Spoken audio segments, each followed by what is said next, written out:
Hello, hello, hello. Hi there. I see you, see a few of you out there.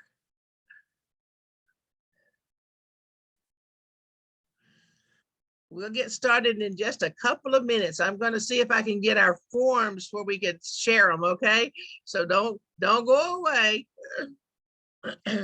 We'll wait just a couple of minutes. I always have a challenge with these sharing my screens, but we will work on that today.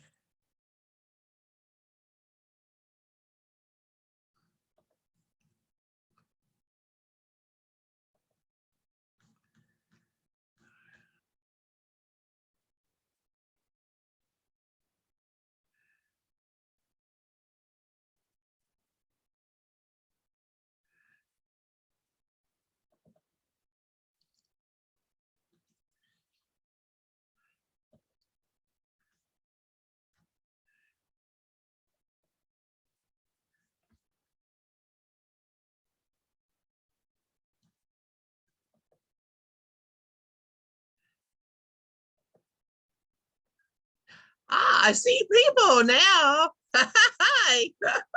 I love seeing people. Oh, it sure makes a lot of difference in talking to a screen, I tell you. Oh, goodness. Okay, let me see if these forms are going to come through, okay? Hang in there. Okay.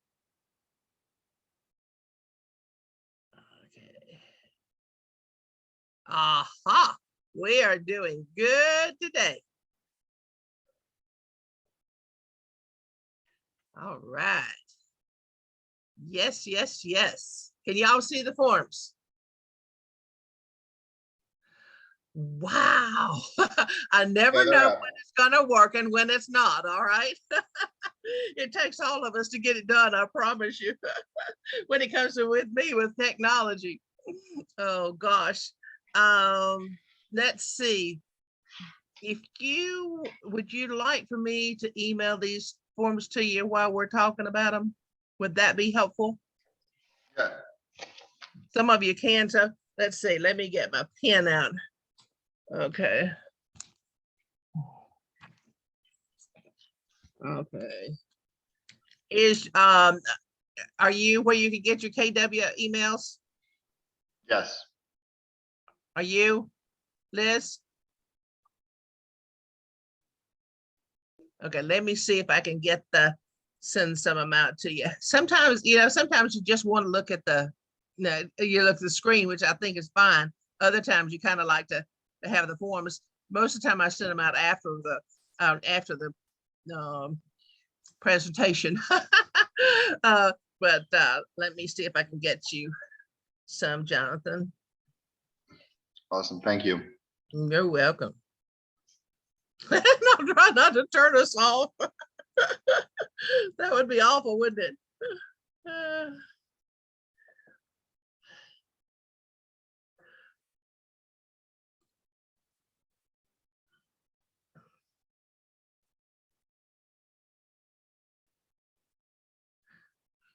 Okay, Jonathan, which is your last name? I'm sorry, I had several Jonathans.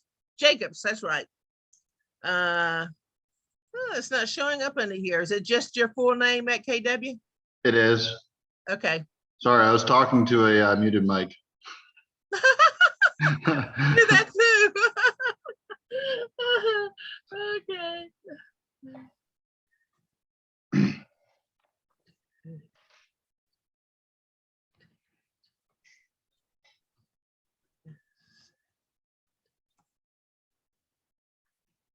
Aha, there it is.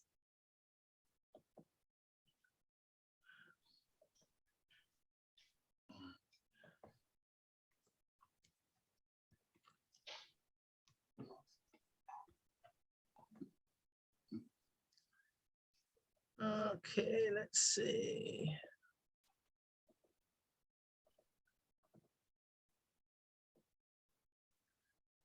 Listing, pre-listing, and listing.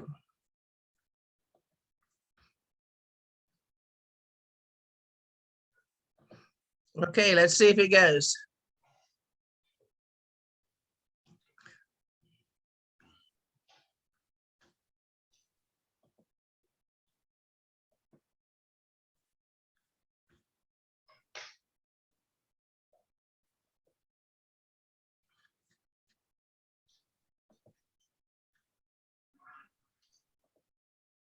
Are you there? I am. I mean, did it come through? Not yet, but that's probably just because of the files. It may have been.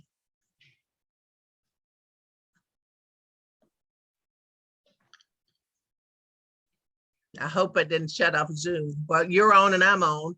Let's Yeah, see, let me no, get everything's good there. Ms. Aska. You're on mute.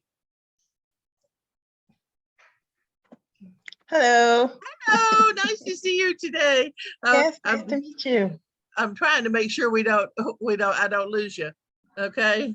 For whatever reason, it's playing a game with me. I'm still waiting, but let's just proceed and then we'll Yeah. purchase if it doesn't come in the next minute or so. Okay. Okay, let's go back and see if we can get you.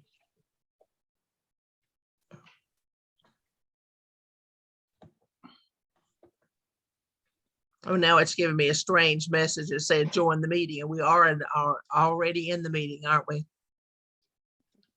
Yep. Yep, we are here. Just about the time I think I get this thing figured out, there will be another change in it. Okay.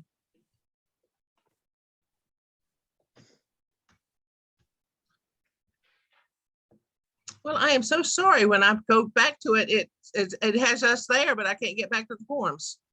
Hang on a minute.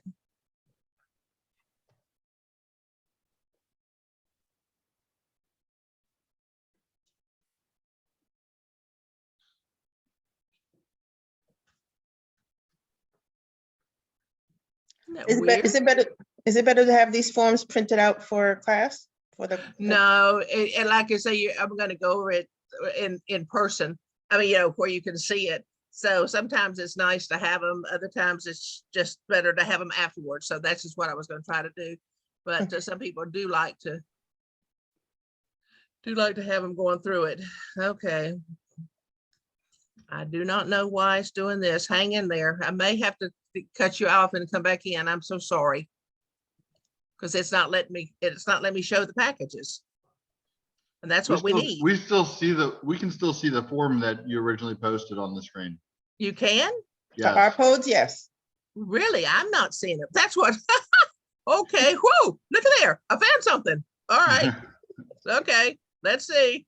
We don't want to end for all people. It's just saying, it's telling me that I've got to leave the meeting. Isn't that weird? Can you minimize the meeting maybe? Maybe it's behind it.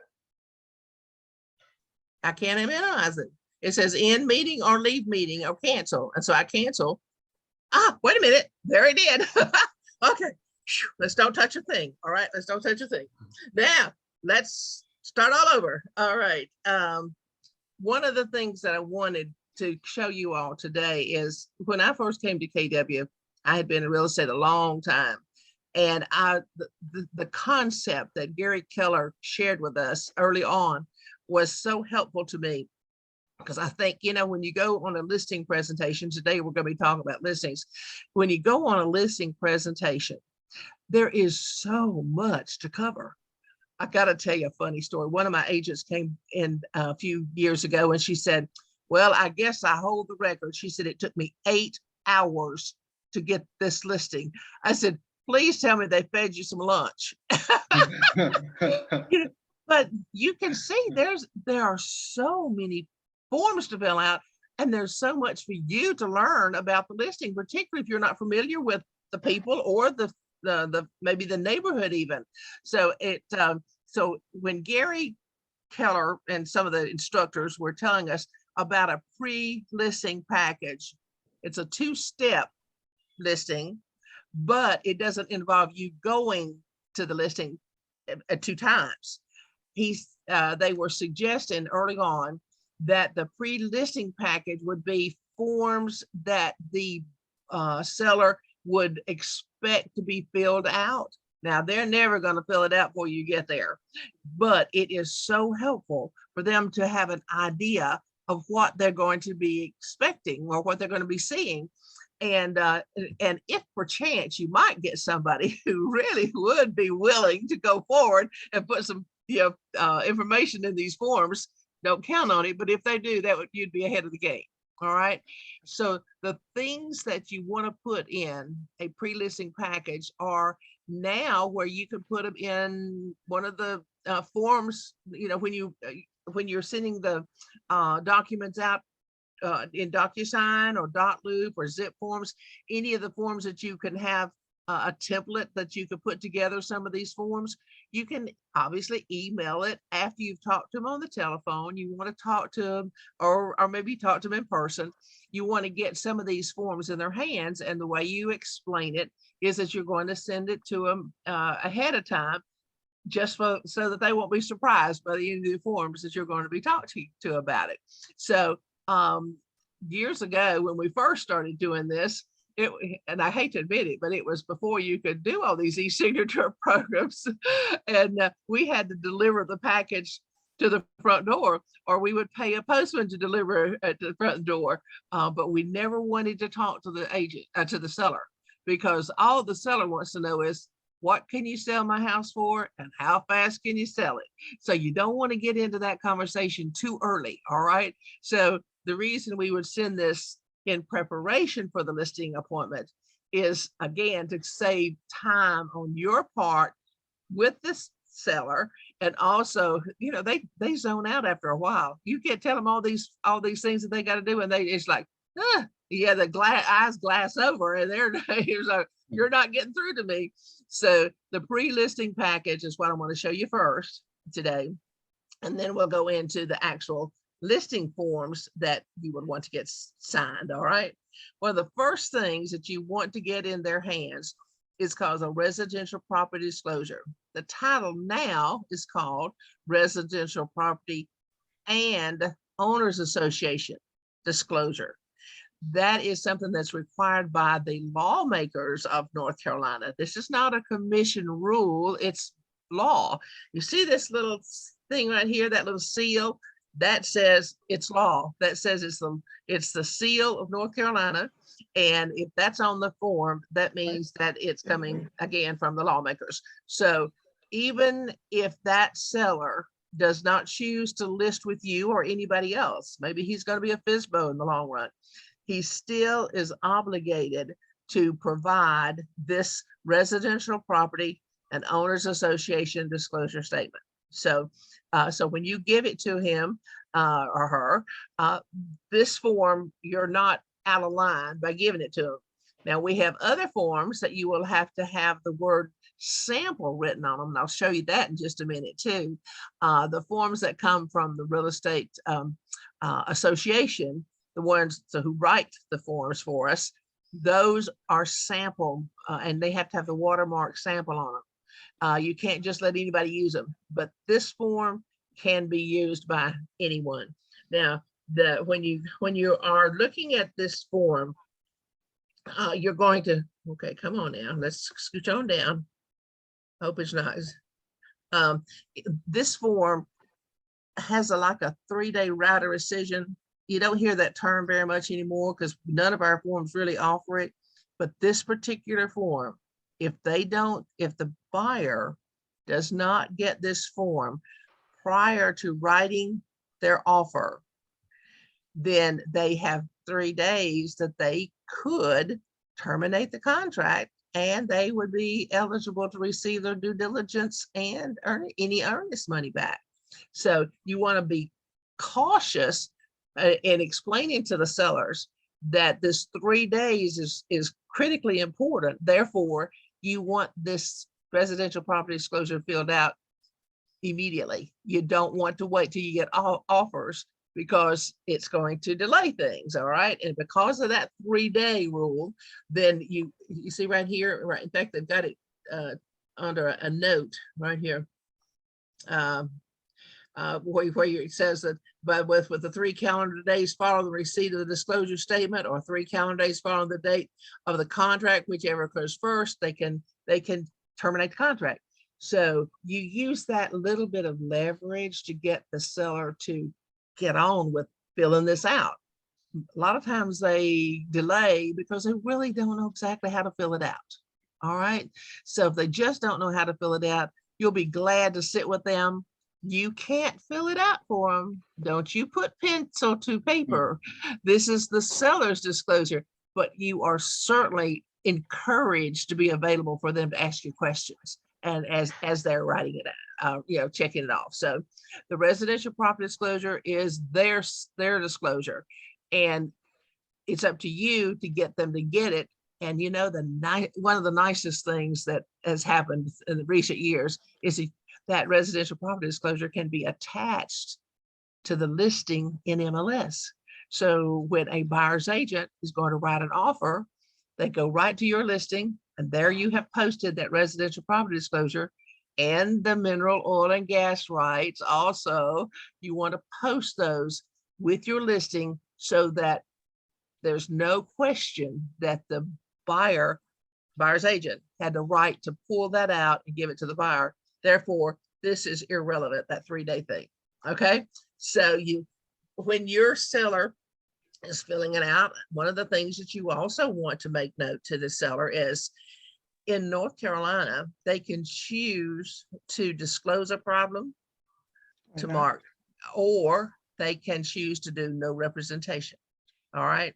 No representation means I don't want to disclose it in North Carolina. That's not the way it is in all states, but they're basically saying, I'm choosing not to disclose. Look right here. You're right here. If they check no representation, they're choosing not to disclose the condition or characteristics of the property, even if they have actual knowledge of them and should have known them. I don't know that I agree with that, but that's what the lawmakers in North Carolina allow. So when you see a no representation as an agent, one of the first things you want to know is, can you tell me about that? You want to do some extra due diligence anytime they put no representation. No means they don't know anything. No representation means they're not going to tell, even if they do know. So that no representation is a red flag, whether you are a listing agent or a buyer's agent. Okay. Obviously, if there is something they know about, you would hope that they would disclose it. You're going to hear me say more times than one. If you are going to err on the side of disclosure. It's better to disclose it. And this is something sometimes you have to tell the seller. It's better to disclose even if something has been fixed. A lot of times I say, well, I had some water in the crawl space, and I had a waterproofing company come in and it was all fixed, let's say 2 years ago or a year ago. Then you want to ask them for a copy of the receipt where it was paid for and the correction was made. I would still disclose it on the residential property disclosure. It's on page 2. Let me show you where. Whoops. Where'd it go? Where's that page? Oh, here it is. It's on page 3 now. See that little section right there? I would make a note that there were repairs done in 2021, invoice available upon request. It would be better to say there was some repairs were done, the seller paid for the repairs, and from this, as far as the seller knows, everything's fixed. But if that home inspector goes under that house and he sees that there has been some work done, and he comes out and tells the buyer starts mistrusting the seller. They said, well, what else did they not disclose? And of course, the answer from the seller would be, well, I had it fixed. I didn't anticipate there was any problem. We are finding more and more that there are still some problems with fixes not being fixed adequately, so it's better to get it on the table, deal with it up front, than put it under the table and hope nobody discovers it, because it will be discovered along the way. You will see as you're going through this, there a lot of, see these little interior boxes right here? Don't miss these little interior boxes. Some of them are going to have some blanks, check marks out here, and others don't.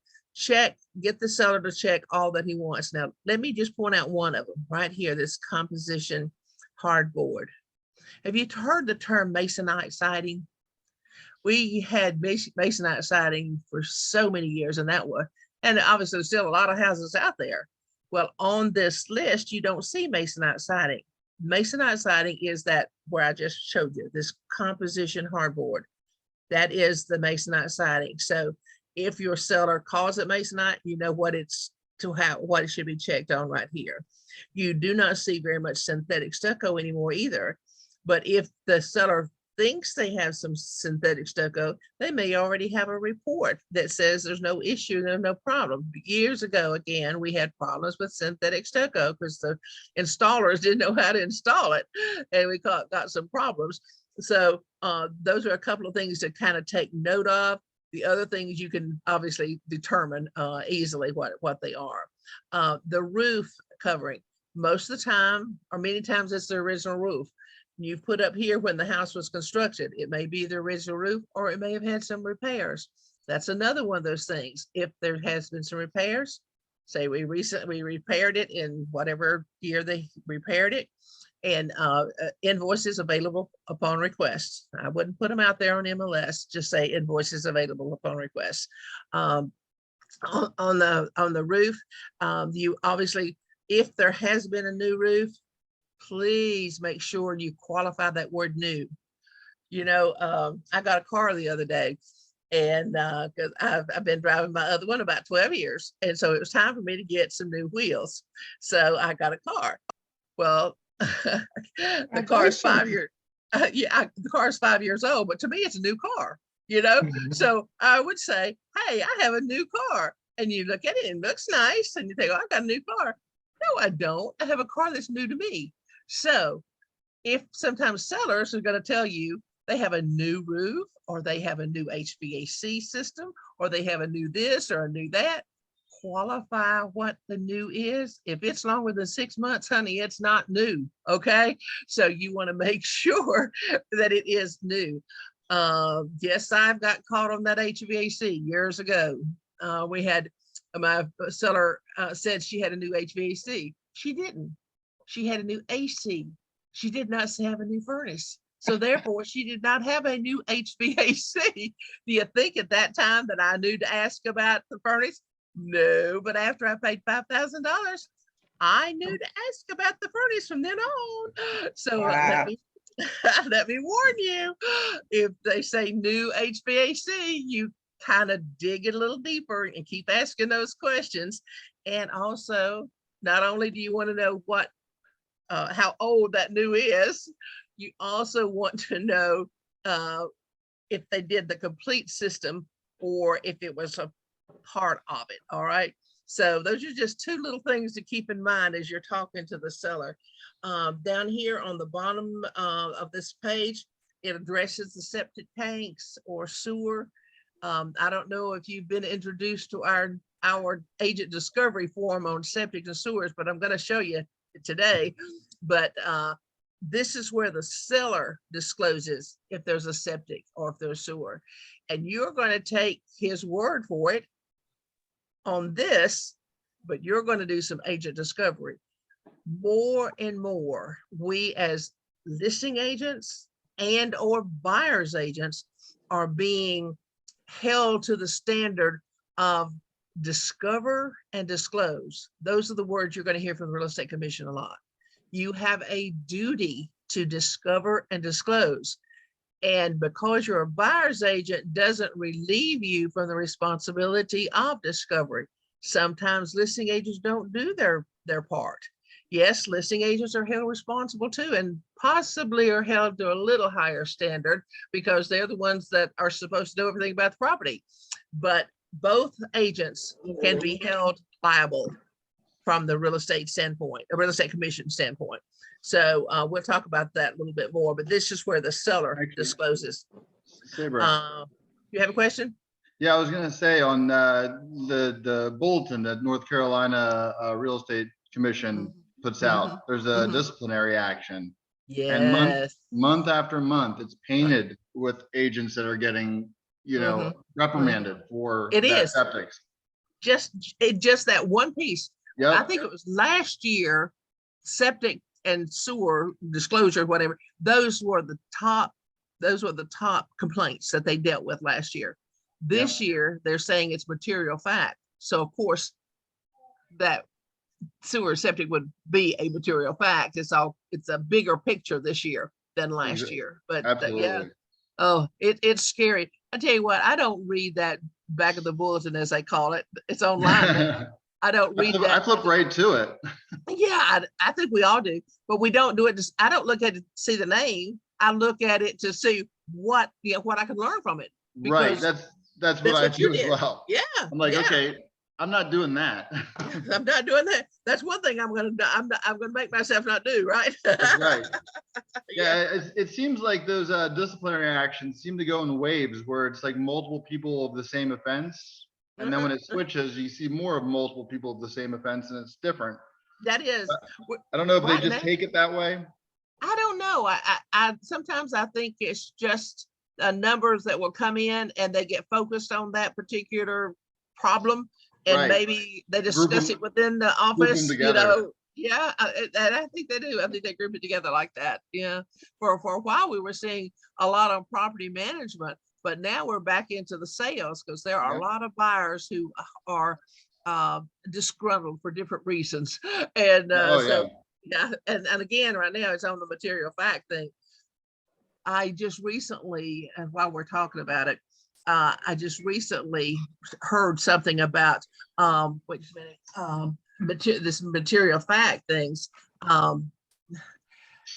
If you are selling a house, or if you're representing a seller who is a flipper, they bought the house for the intended purpose to repair it, fix it up and sell it, make sure that you ask for permits. All right. I think it's right in I don't know if it's this one. Where is it? There it is, building codes. There you go. Number 24, failure to obtain proper permits. There are a lot of people who think that owners can do anything at their house without permits, only if they intend to live there. But if a person bought it and they're flipping it within 3 to 4 or even 6 months, they cannot claim that right to fix it because they're going to live in it, because they're not. Right. So they're really clamping down right now on people who are buying houses and fixing them up cosmetically.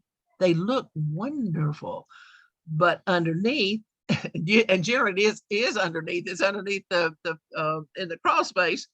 There are so many issues.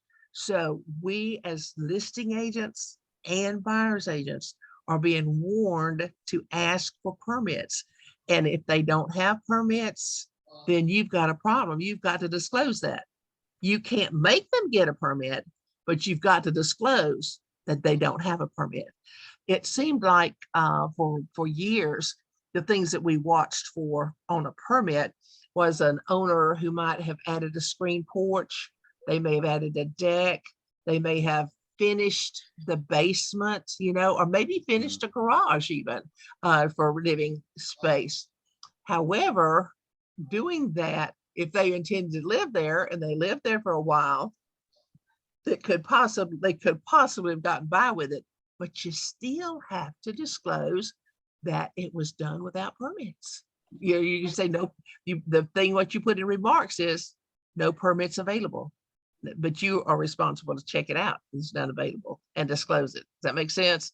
Yes. I think the thing about the flippings is just really blew my mind recently was the fact that if there's more than $30,000 done to the property, that requires a GC. And if the person who bought that house did that much damage, did that much upfitting, renovation. Yeah, maybe they took it down to the foundation. Well, if they took it to the foundation, they spent more than $30,000 building that house back up. So it would require a GC license. That's another thing the commission is coming down on right now. Is that not? And it's like, well, how are we supposed to know all this? I mean, you know it, but you don't deal with it every day, Well, what you would get for $30,000 2 years ago is different what you get for $30,000 today. Well, that's true. See, our market has changed. There are so many changes. and we are adapting. And so this is a really big thing. It's not just the deck and the sun porch anymore. There's some bigger fish to fry, as they say. So just be real cautious on finding it out and disclosing it. That's your responsibility, is to find out and disclose it. It's not your responsibility to make them get it or excuse them for not getting it. Okay. But just know those three or four things about it. Can you lose a listing for asking for permits that's not had? No, you can't lose a listing unless the seller says, well, if you want to disclose I don't have it, then I'm not giving it to you.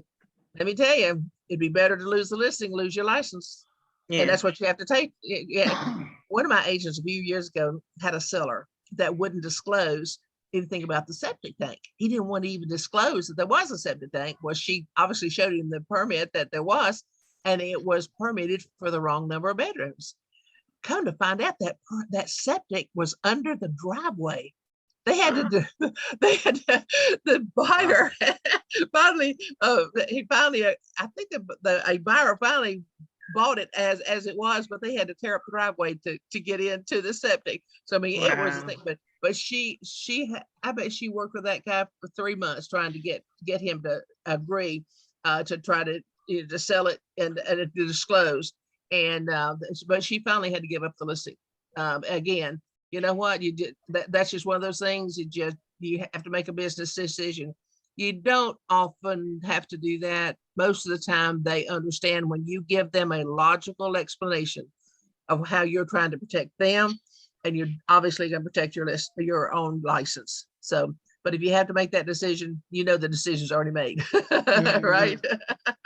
Let me ask real quick, just to touch back on that $30,000. Is that $30,000 in materials if someone's doing it themselves, or is it materials plus labor if someone's hiring out?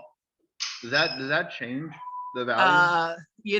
I don't honestly. They did not clarify that. I was listening to a webinar a few weeks ago. They did not clarify that. I would think if there was the value was there. And I think it would have to do with obviously it's materials, but if they're trying to sell that house with $30,000 built into the price, no matter what it covered to, I would think that would have a lot to do with whether or not you would be reliable for it. I honestly don't know, but you know what? I'm going to make a note. That's a good question for us to clarify. If it's material, because again, if the person, a lot of times the people who are flipping do their own work. Right, and that's kind of what I'm thinking, that they would just be buying materials and they're doing the work themselves, so there's no service charge there. 30,000 would carry a lot more weight in upgrades. Exactly. I'm doing it. Whereas if you have somebody working on it, I mean, 50% of it could be the cost of labor by itself, and that would be only $15,000 material cost. Yeah. But that's a really, I just made a note. I'm going to clarify that for you, see if we can get some clarification. I don't think we'll see that quite as much as we will the other, the aspect that they can't act as an owner unless they intend to live there long term. And even if they're an owner that's lived there 10 years, one thing they did say on that was that the length of time that the work had been done. If they did the repairs 5 years ago, or remodeling 5 years ago, and there's been no issue, they would not hold them as responsible for not getting a building permit as if it was a recent one. So I think what they're doing is coming down on the people who are flipping, quite honestly, and to make sure that they're doing the work right. And obviously having a county inspection is what they're relying on, that the work was done right in the electrical, plumbing, and structural, those three areas. Okay. Well, like I said, that's a real big subject right now. So I'll try to find that answer for you. Okay. All right, another thing you want to look at for right now, we're seeing, does the property abut or adjoin any private road? If there is, like I say, there are some areas that we sell in where there may be one, it may be paved or it may be gravel road, and there may be 4 or 5 houses down that road. And it started out as families, and through the years they've sold off some of them. If they do not have a private road maintenance agreement, you might as well start working on one now. one of my agents called just this week, and they're having a real hard time getting to closing because one of the family members won't sign the private road maintenance agreement, and the lender will not approve the loan until they have the private road maintenance agreement. They want to know who's going to maintain that road. And the family member that is refusing to sign, he said, I'm not putting my name on anything. I've been part of fixing this road for many years, and there's no sense in me putting my name on anything. And so they're having a dickens of a time, but just know that as a listing agent, it would be probably prudent on your part to explain it and start working on it.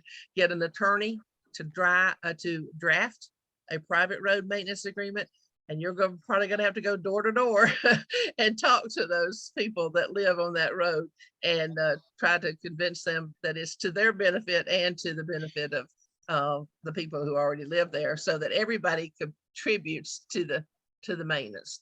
You're specifically talking about it like a private residential road that's not part of a homeowners association, correct? That's exactly right.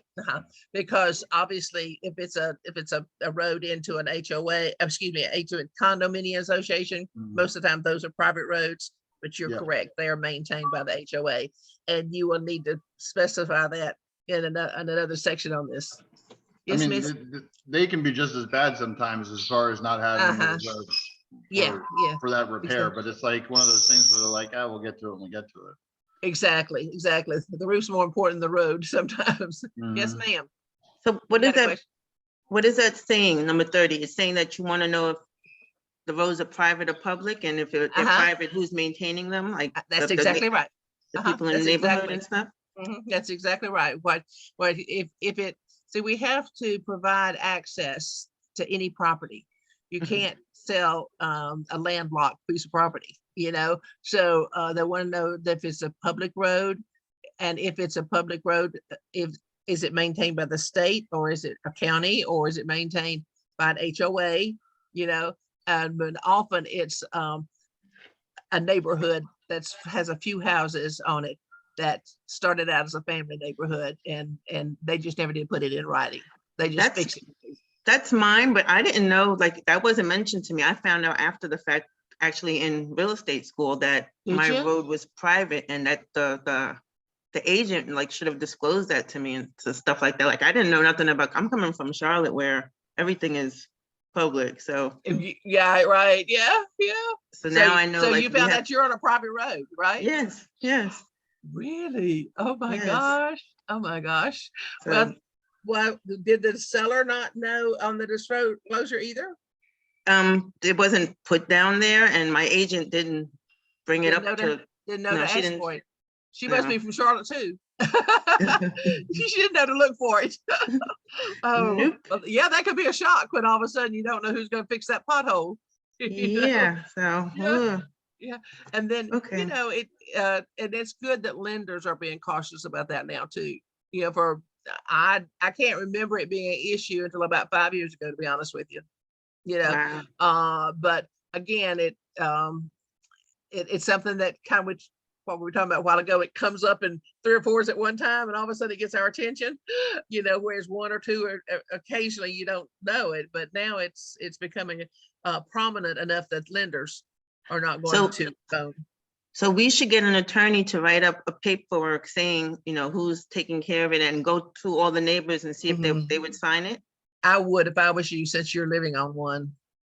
Yeah, since you're living on the, so just so we all know that we're going to, maybe we get along and we'll pay our fair share. But if I ever try to sell my home, or you ever try to sell your home, it would be to our benefit to go ahead and have that in writing as to who maintains it. And if we was doing this in a new development, would we go to the HOA, or how would we go about doing that ourselves, like to start that? Well, if there's an HOA, it could very well be that it's being maintained by the HOA. Okay. To double check. Probably not, but double check just in case. Because a lot of times when the developers start and they work on the roads, and they upfit everything to get it ready to sell. Then when they get ready to move out of that neighborhood, it's turned over to the HOA. So it sounds like yours is already turned over to the HOA. So I would go to them first and make sure that there's no coverage in your HOA fees. Yeah, thank you. You're welcome. Well, let's see what else we can get into. As I told you earlier, the title of this form now is Residential Property and Owners Association. So here's where you're going to put the information right here about the HOA. And you know, there are developments now that have more than one HOA. So you want to make sure that there's not a second one. You'll have, often you'll have one that might be that you pay it monthly or even quarterly. There may be another one you pay annually or every 6 months. Sometimes they're like for a dock, you know, and there's usually has to do something with the social aspect. Or you might be in a neighborhood that has what they call mixed use. You have a condo association, which is they have an HOA for the condo association. Then there's a master association for the entire neighborhood. Like if you've been to Baxter, you know, they have like I say, mixed use. So they have a master policy for all the people in there. And then they have a separate one for the condominiums. You'll see that in Birkdale. You'll see it in Regent Park. There are a number of large developments that have these master policies as well as the individual. But if you're in a neighborhood, an HOA, where the HOA would take care of just the residential side, you might have another HOA that would take care of the social, you know, like the waterfront or whatever. So just be sure and talk to your seller about whether or not they pay more than one HOA fee. We lost a sale, gosh, I guess it's been 3 years ago now. When I first became so aware of that second HOA, that the buyer walked away because he said, I didn't count on that extra fee and it wasn't disclosed. So I'm leaving. And he backed out and he got out of the contract because they hadn't disclosed it. But anyway, just be aware that there could be two. Then when you're coming into this section, this next page, this is where you're going to have the seller check off the things that they know their HOA does cover or does not cover, or again, no representation, right? So you are going to have to rely pretty much on what he says in this disclosure. Up here, it talks about if there are any dues and fees or special assessments, we need to know about them. We've been having some pretty high transfer fees lately. Then the lawmakers came back and said, well, you can't, said to the HOAs, you can't charge any more than $200. And so then they started trying to find another name for their fees so they could get a higher fee transfer. But now I've seen a trend going the other way where they're not charging a transfer. So you want to confirm with the HOA, but I got to tell you, it'll take several calls. HOAs get bombarded and they aren't very favorable in telling you, confirming some of that. So when the buyer goes to close on a property, there's something called a home-wise report that the attorneys generally have to go with that third party because it is just a nightmare to try to get through an HOA. But do your best to try to find out from the property manager or the president of the HOA to confirm what your seller has said here, and to confirm that there's no litigation going on against them. You don't find that very often, but occasionally you do. Now, let me show you this one on page 1 again. When your seller signs here, of course, you're going to have your property address and the owner's name. The owner is going to sign right here. Then the buyer, this is what you're going to put on the listing.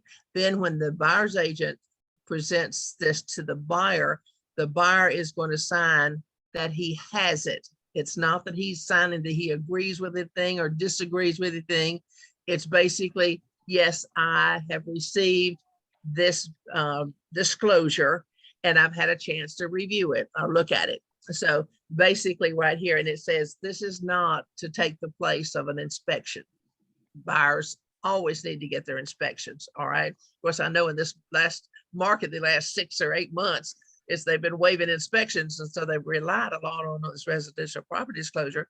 That's what's causing some of the lawsuits and the complaints that are going into the real estate commission. It's like, I waived my right to inspect, but then when I bought it, I found all this wrong with the house. So there goes the agent having to answer a complaint to the real estate commission. So now who's at fault for that? If they waive it and they're aware of, if they waive their right to an inspection. Well, wouldn't you think they'd have to take the responsibility? I would certainly think so. And that's a very valid point. However, let me tell you what the real estate commission is going to say to you. You have a duty to disclose material facts, Mr. Agent or Ms. Agent. So should we should order our own inspections?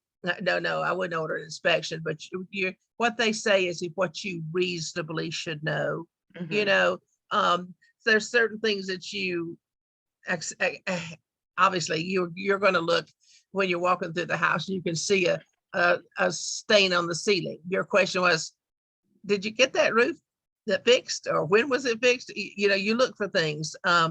And I would, if I don't want to get in a crawl space, I'd ask a friend of mine who likes crawl spaces to go with me, take a look underneath. Oh, Jonathan, call somebody and say, could you take a look at that crawl space? Because I'm not going to go in that crawl space, and you are not. Better friends than I do. Yeah. Well, that would be an example of reasonable. See, that wouldn't be reasonable to expect me to stick my head and go under that crawl space. But at the same token, if I've heard the seller say, if I have some reason to know that there was a problem, I would have to disclose it. And there again, let me show you right here in this paragraph. If you are assisted in the sale of your property by a licensed real estate broker, you are still responsible for completing and delivering the disclosure statement to the buyers. And look this, and the broker must disclose any material facts about the property which he or she knows or reasonably should know. That's where they get us, but also they want us to be responsible to go that extra mile. Maybe the seller is not aware of, so reasonably should know. So even though the buyer bought the house, and I don't think this is quite fair, even though the buyer bought the house, no inspections, and didn't choose to terminate on inspections, but then they come back on the seller, they can't go back on the seller without going to court. See, that's a misrepresentation is a legal thing. You and I can't determine it. That's a court thing. So the first thing they do, instead of go to court and spend money with an attorney, is to complain to the real estate commission. They think the commission can make you pay something. Commission does not make you pay something. They can make you wish you had, though. What they normally say is, we would look favorably upon you working this out, and when you work this out, which normally means some kind of financial compensation or consideration, then what goes on the back of the bulletin might be a little different if you work it out. You didn't want to get into that conversation today, did you? All right, let's scooch on down to this next form. The next form that you want to put in the seller's hands, if the seller is in one of the exempted categories that is not required to give a residential property disclosure. There's 4 categories. Basically, it's a foreclosure, an estate, new construction never lived in, and a family member that purchases the home from another family member. In those 4 categories, they would not have to give a residential property disclosure. However, if there is an HOA for that property, they would need to give the HOA information. So they would use the form that's just called Owners Association Disclosure. And that's like page 2 or 3 or 4 of that first form we looked at. The first one has both in it. This is just the HOA. So you want to make sure that you know if the seller is in those 4 categories. And obviously, if they are, make sure you get this. Otherwise, and you typically could also use the first one and just mark through the first couple of pages, but exempt if you wanted to use that. This is no different than what we just talked about. So just wanted to make you aware there's the form. The other form that that the lawmakers have, see there's your seal again. I've been in business 40 years and I have never, ever seen this word in the title of a form. Now, I know a lot of them are mandatory, but I've never seen the word in it. About 4 years ago, I think it was now, they came out with this form, the mineral and oil and gas rights mandatory disclosure statement. Okay, that means, I guess we're going to put one of those with every file, right? Now, the pattern on this particular form, I see down here, and again, let me point out, this is for buyers. You don't do a thing on this. You're representing the seller. Don't do anything over here. Over here, this pattern is going to be no representation almost 100% of the time, because they don't know if any rights have been sold off. But it's either no and no, or yes or no. Here, a seller knows if he personally has sold off rights, and he knows if he personally is going to sell off rights before the closing. All right, so don't let the seller tell you he doesn't know this. Yes, he does. And quite honestly, it's very rare that you see anything except no representation, no, and no. It's going to show up in the title work anyway, so you might as well disclose it up front. Now, Go ahead. I'm sorry. That's all right, honey. What's your question? Now, I was going to ask if this has to do with those, is the gas, the propane tanks and stuff that. No, this no, this basically has to do with something called fracking. Do you remember hearing that term, fracking? Yes. That fracking is done like a mile below the house. Okay. And the theory is that when you own that piece of property, you own the air above it and the ground down to China, as they say, beneath you. And the fracking that was done over in the eastern part of the state is what preempted this form. Okay. One of the developers sold off some fracking rights and didn't disclose to the buyers that they didn't have, they didn't have that rights to the ground to China. So that's where this came from. Okay. Now in our area, and you won't see it much, but I have seen a couple of these. Wilmore, down in Wilmore section in Charlotte, there, would you believe we had a lot of gold back in the many years ago, and there were, so there was gold in their hills, and they were down in the Wilmore community, and also over here in Indian Trail area, Stallings, over in that area, there were some gold mines. And so I've the ones I remember now is only 2 different ones that showed that there was some rights sold out from under. The buyer and the seller didn't know that was in the transaction, but the title work showed up that some of the gold rights had been sold out.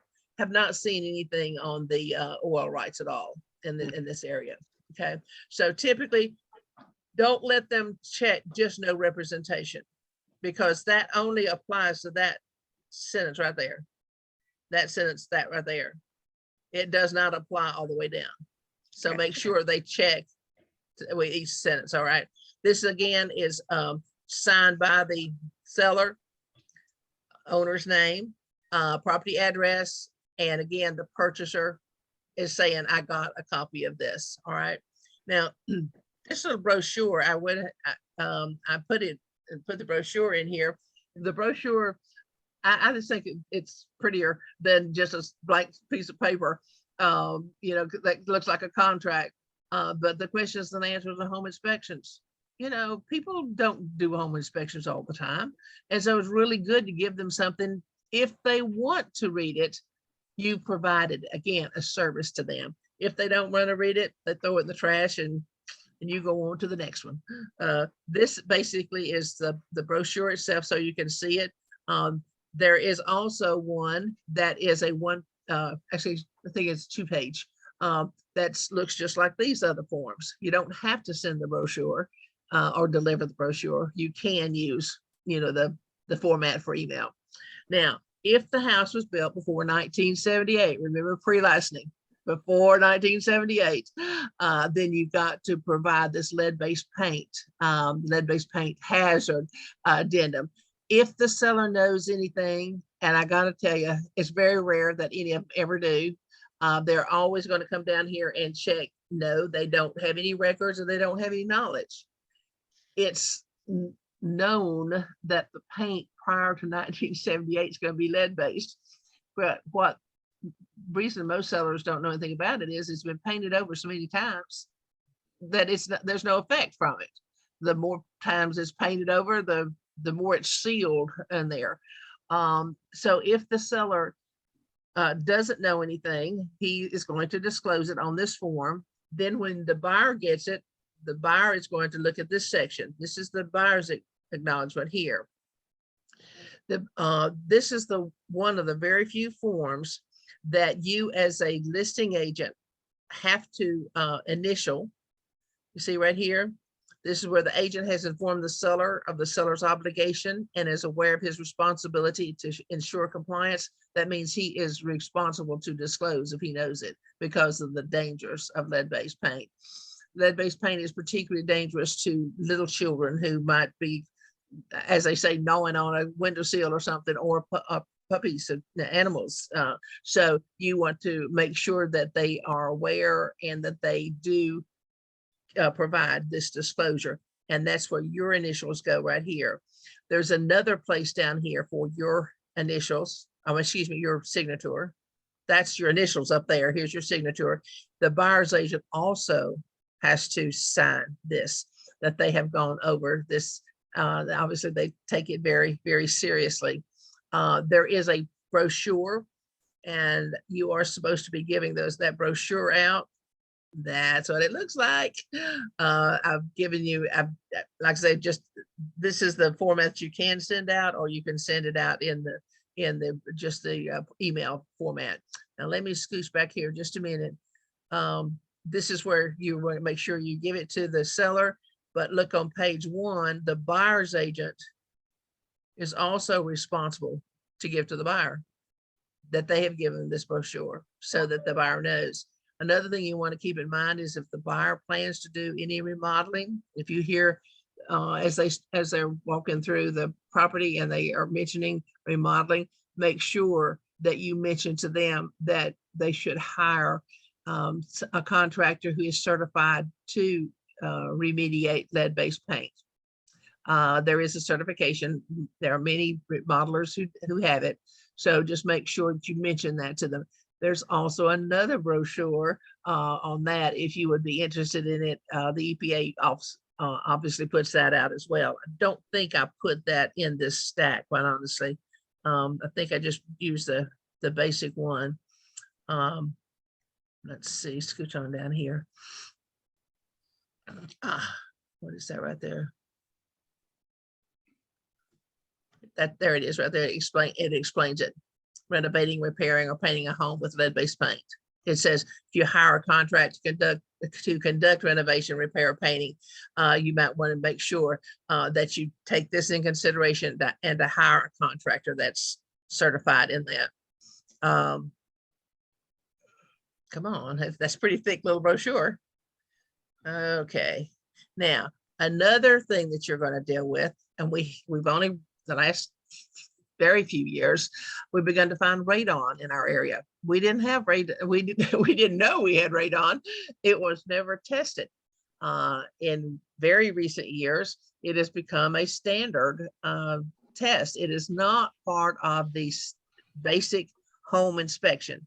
It is an extra charge because it does involve more time and another trip to the house. So there is a charge. So you will want to make sure that if your seller has any concerns of radon, that you make them aware that they certainly can have that as an inspected item. And this is the South Carolina brochure. I kind of liked it. I thought it looks really nice. There is a North Carolina one that has North Carolina on it, and right there it is. So there's two different brochures. Basically, they're from the environmental protection agencies. So they're going to be enough that you can certainly share both of them with it. So I'm not going to go through that. Now, the security system disclosure is another one. This is basically, it's an in-house form. This is something you want to make the sellers aware that when they have a security system, again, this is not a state form. I give you a lot of in-house worksheets, and this is like to remind you to talk to them about the security system. A security system in very few houses these days is built in. Most of them are already built in. To be very few that will be installed by the security company.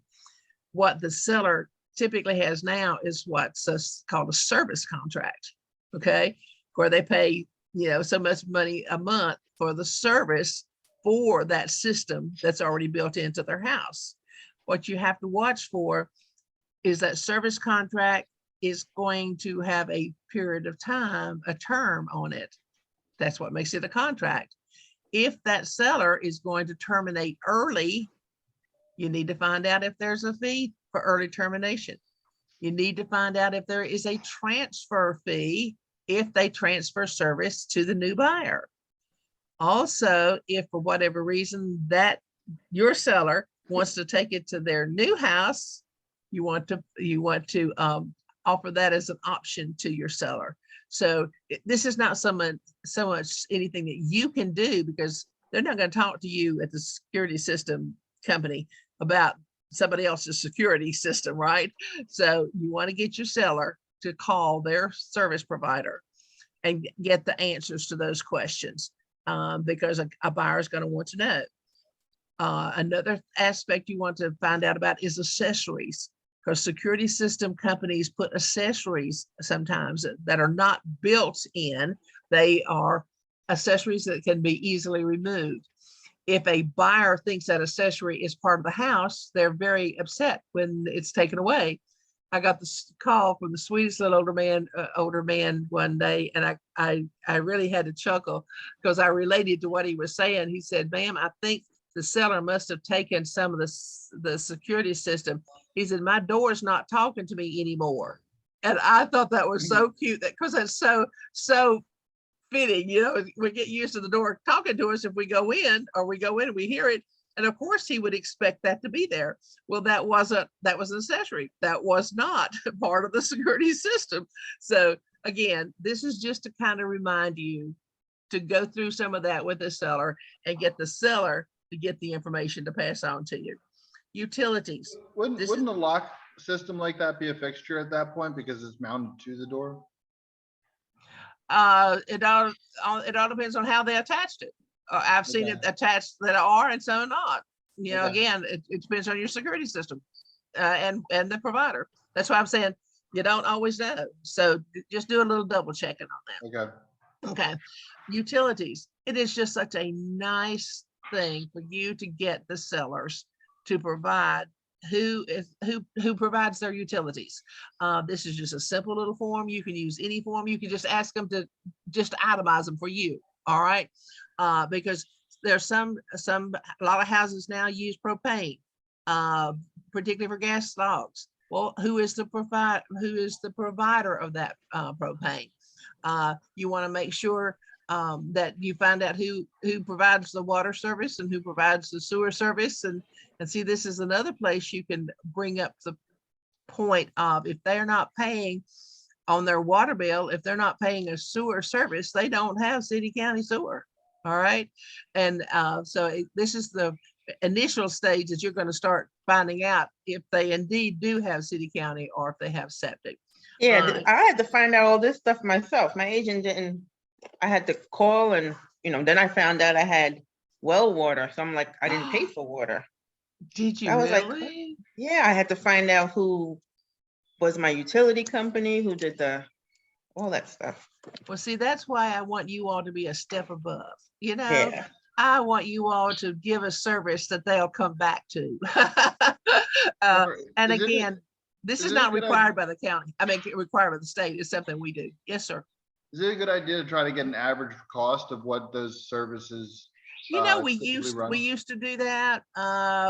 It's just hard to get it from them anymore. The utility companies are not real cooperative to give it to you. Like I say, Yeah, yeah, I years mean, ago we did.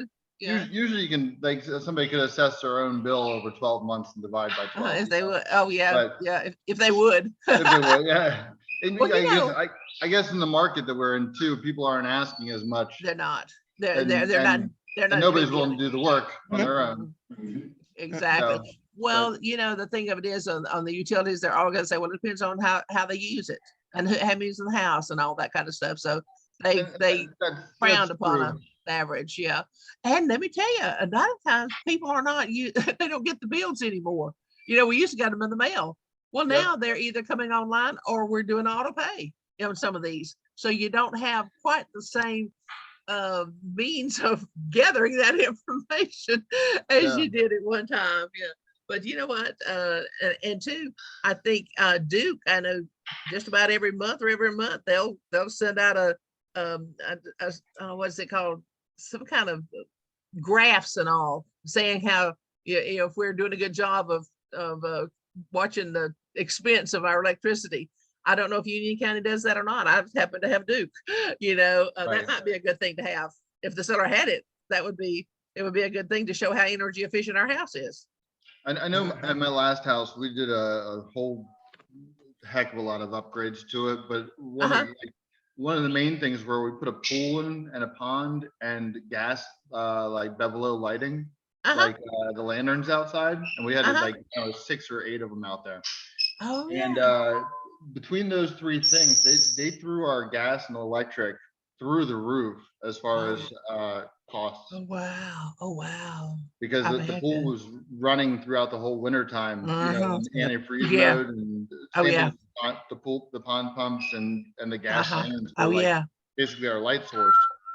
So yeah, it was one of those things where I think we're originally somewhere in the ballpark of around $450 monthly, and by the time we finished those, we were over $1,000 average. Oh, on wow. gas and Oh, electric. wow.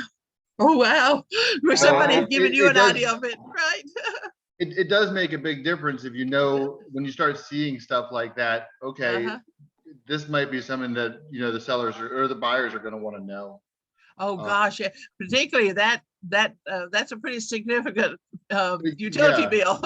Absolutely. Yeah, Yeah. you start shutting things off that, you know, are hard to put back on. Oh, yeah. Could you install a well for your the supply any of that? Water wasn't so much the issue as much as the electricity to The run. electricity on all of it. The pool pumps were actually set pretty far away from the pool, right? Because they were behind a pool house that we put in. And the farther that those pumps get away from the pool, the bigger the pump has to be to push the water. So where it would normally be a smaller, I don't know, 2 horsepower pump, where it was located, we had 2 5.5 horsepower pumps, and then our pond was like an 8,000. It was like a swimming pool by itself. I bet it was, yeah. And the gas lanterns, those things just burn and burn and burn, and you never get any light source out of it. Yet they kind of being on 24/7, they put out a lot of gas. Oh, I bet, yeah. Especially I bet it's beautiful, but I bet it's costing a pretty penny. It was the place to be on the weekend, that's for sure. Price pretty. Yeah. Oh, wow. Now we want to come and see your place. You know, I don't live there anymore. I had 2 kids. I'm like, I'm not doing this anymore. Oh, I don't blame you. I don't blame you. So now you know the benefit of having the utilities, and you notice on here we really don't ask for a bill, you know, an average bill or anything. We basically just want to know who to call, and I don't care if you put an address, just put a name of a supplier and put the phone. Thanks for that information, Jonathan.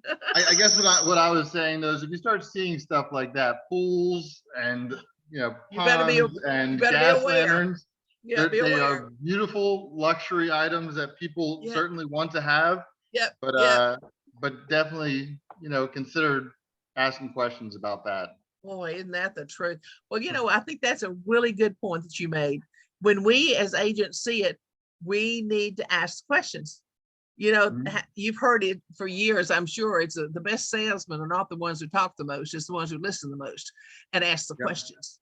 That's what you got to do. You got to listen and watch and preempt. You take the leadership, you preempt what they need to tell you, by asking those questions. So that's a really good point. Especially with like winterizing pools, like do they have a cover for it?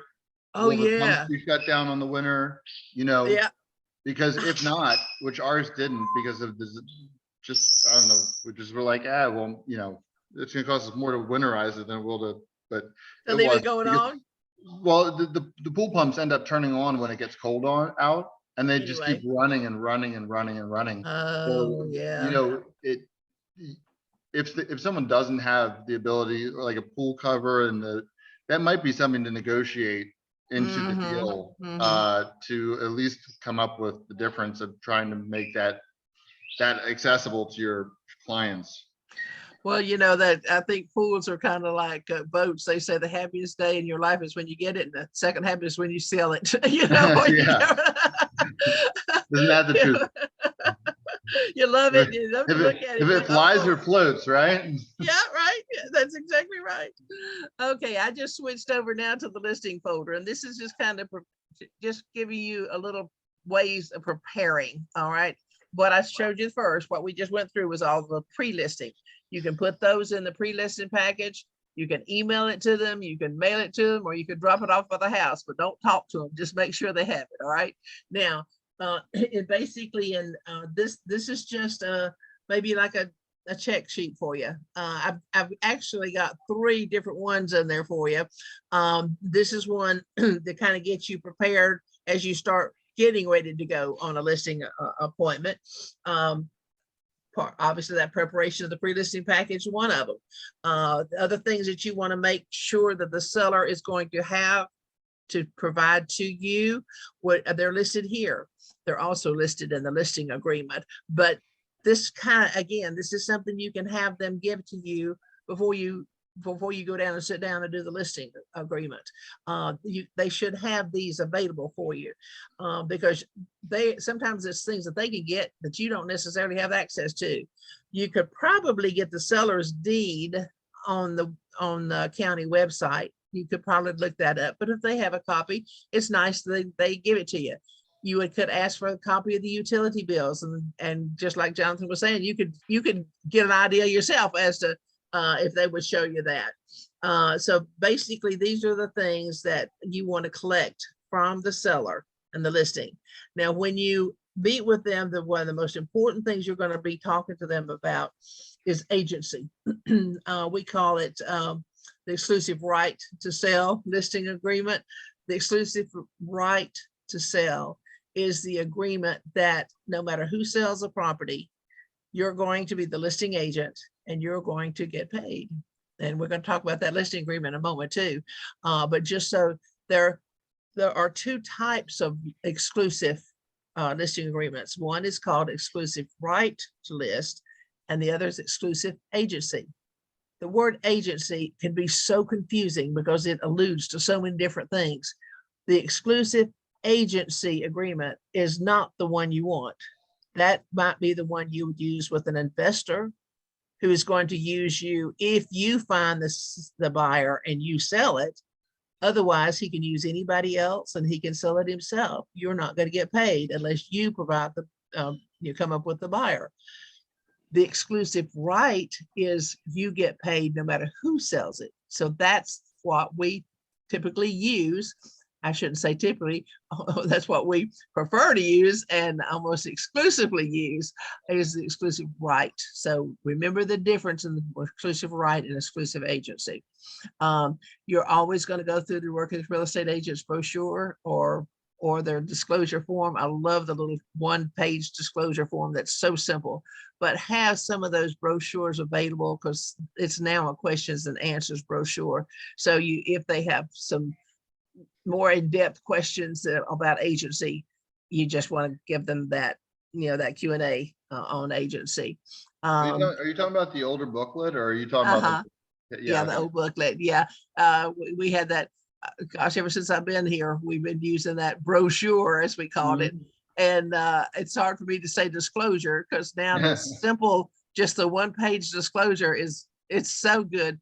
Because really, you don't need to go into a lot of detail when you're just first talking about it. But you also want to know the answers if that person needs more detail. Okay. So like I said, these are kind of steps. I'm not going to go through them one by one. I'm going to get those emails to you and to make sure that you have those. I did not see them come through. It didn't come through? No. Yeah, I probably did something wrong. It was You probably want me, me, but I'll try again. You want me to put my email in the chat message? Yeah, both of you. Put your emails in the chat and I'll send it to you. Okay. Because I think some of these things are good tools for you. All right. It's not things you're going to use with a seller, but it'd be good tools for you as what's next. What do I do next? Basically what we do in this class is learn forms, but I do kind of like to give you a little hint on some of the things to do next. Now this little, I like this sheet because it's an overview of what happens with a listing. All right. It's the from the beginning to the end. And it kind of gives you a bird's eye. It's a drone view. That's what it is. It's a drone view. I just had a new listing not too long ago, and I did the drone pictures, and they were they were so cool. So this is your drone view of a listing. That way you'll kind of know where you're headed from when we start. Again, this is something for you to study. I'm not going to go through all the details. Remember a while ago, I was telling you there were 4 exemptions to the residential property disclosure. I gave it to you in writing. Okay, right there it is in writing. So you know what the exclusions are. Now, before I move forward, let me explain one thing. Those 4 exemptions on the residential property disclosure, one of those does not provide exemption on the mineral, oil, and gas rights. And that's the new construction. New construction does require the mineral, oil, and gas. So when you take a client to a sales center and write a contract, that builder will have that mineral, oil, and gas in the stack of forms that they haven't signed. Okay. So there's only 3 exemptions on the mineral, oil, and gas. And that would be, again, foreclosure, estates, which you normally would not have in new construction, obviously, or a family member. But anyway, there you have it in right here in writing. Now, here's that little page that we were just talking about, that little disclosure that I'm still learning how to say disclosure instead of brochure. Remember, this is a disclosure of how you as an agent and Keller Williams Ballantyne as a firm work with people. This is not a disclosure that the buyer or the seller has anything to do with. This is you disclosing that in our firm, you could be a single agent, which is called seller's agent. You can be a single agent, or you can be a dual agent. Being a dual agent might mean that you represent the seller and you might represent the buyer. You can do that in our firm. That's called an individual dual agent. The firm is most often the dual agent because the firm, we have 500 agents. So it's highly likely that we might have both sides of the transaction as a firm, but you might just represent the seller. A buyer's agent, also affiliated with Keller Williams, might come in and bring the buyer. In that situation, those would be called designated dual agent. The firm is the dual agent because we have 2 individual agents working with 2 clients putting the transaction together, and that's designated agency. And that's about all you need to go into right now. We're going to go in a little bit more detail as we go into the listing agreement. But right now, you want to disclose that you can work singly, you can work as an individual dual agent, or you can be a designated agent representing only them in a dual agency that the firm has with them. And also you want to point out to them, if they choose not to list, which sometimes they do, if they choose not to list, but they think they'll sell it on their own. We're not seeing very many people selling on their own right now, are we? But if they choose to, they must remember, don't disclose any confidential information to a buyer, because that buyer's agent that might come in with the buyer is not representing the seller. Okay, you're going to get the seller's signature. You're going to put your name right here, your license number, and the firm, Keller Williams Valentine.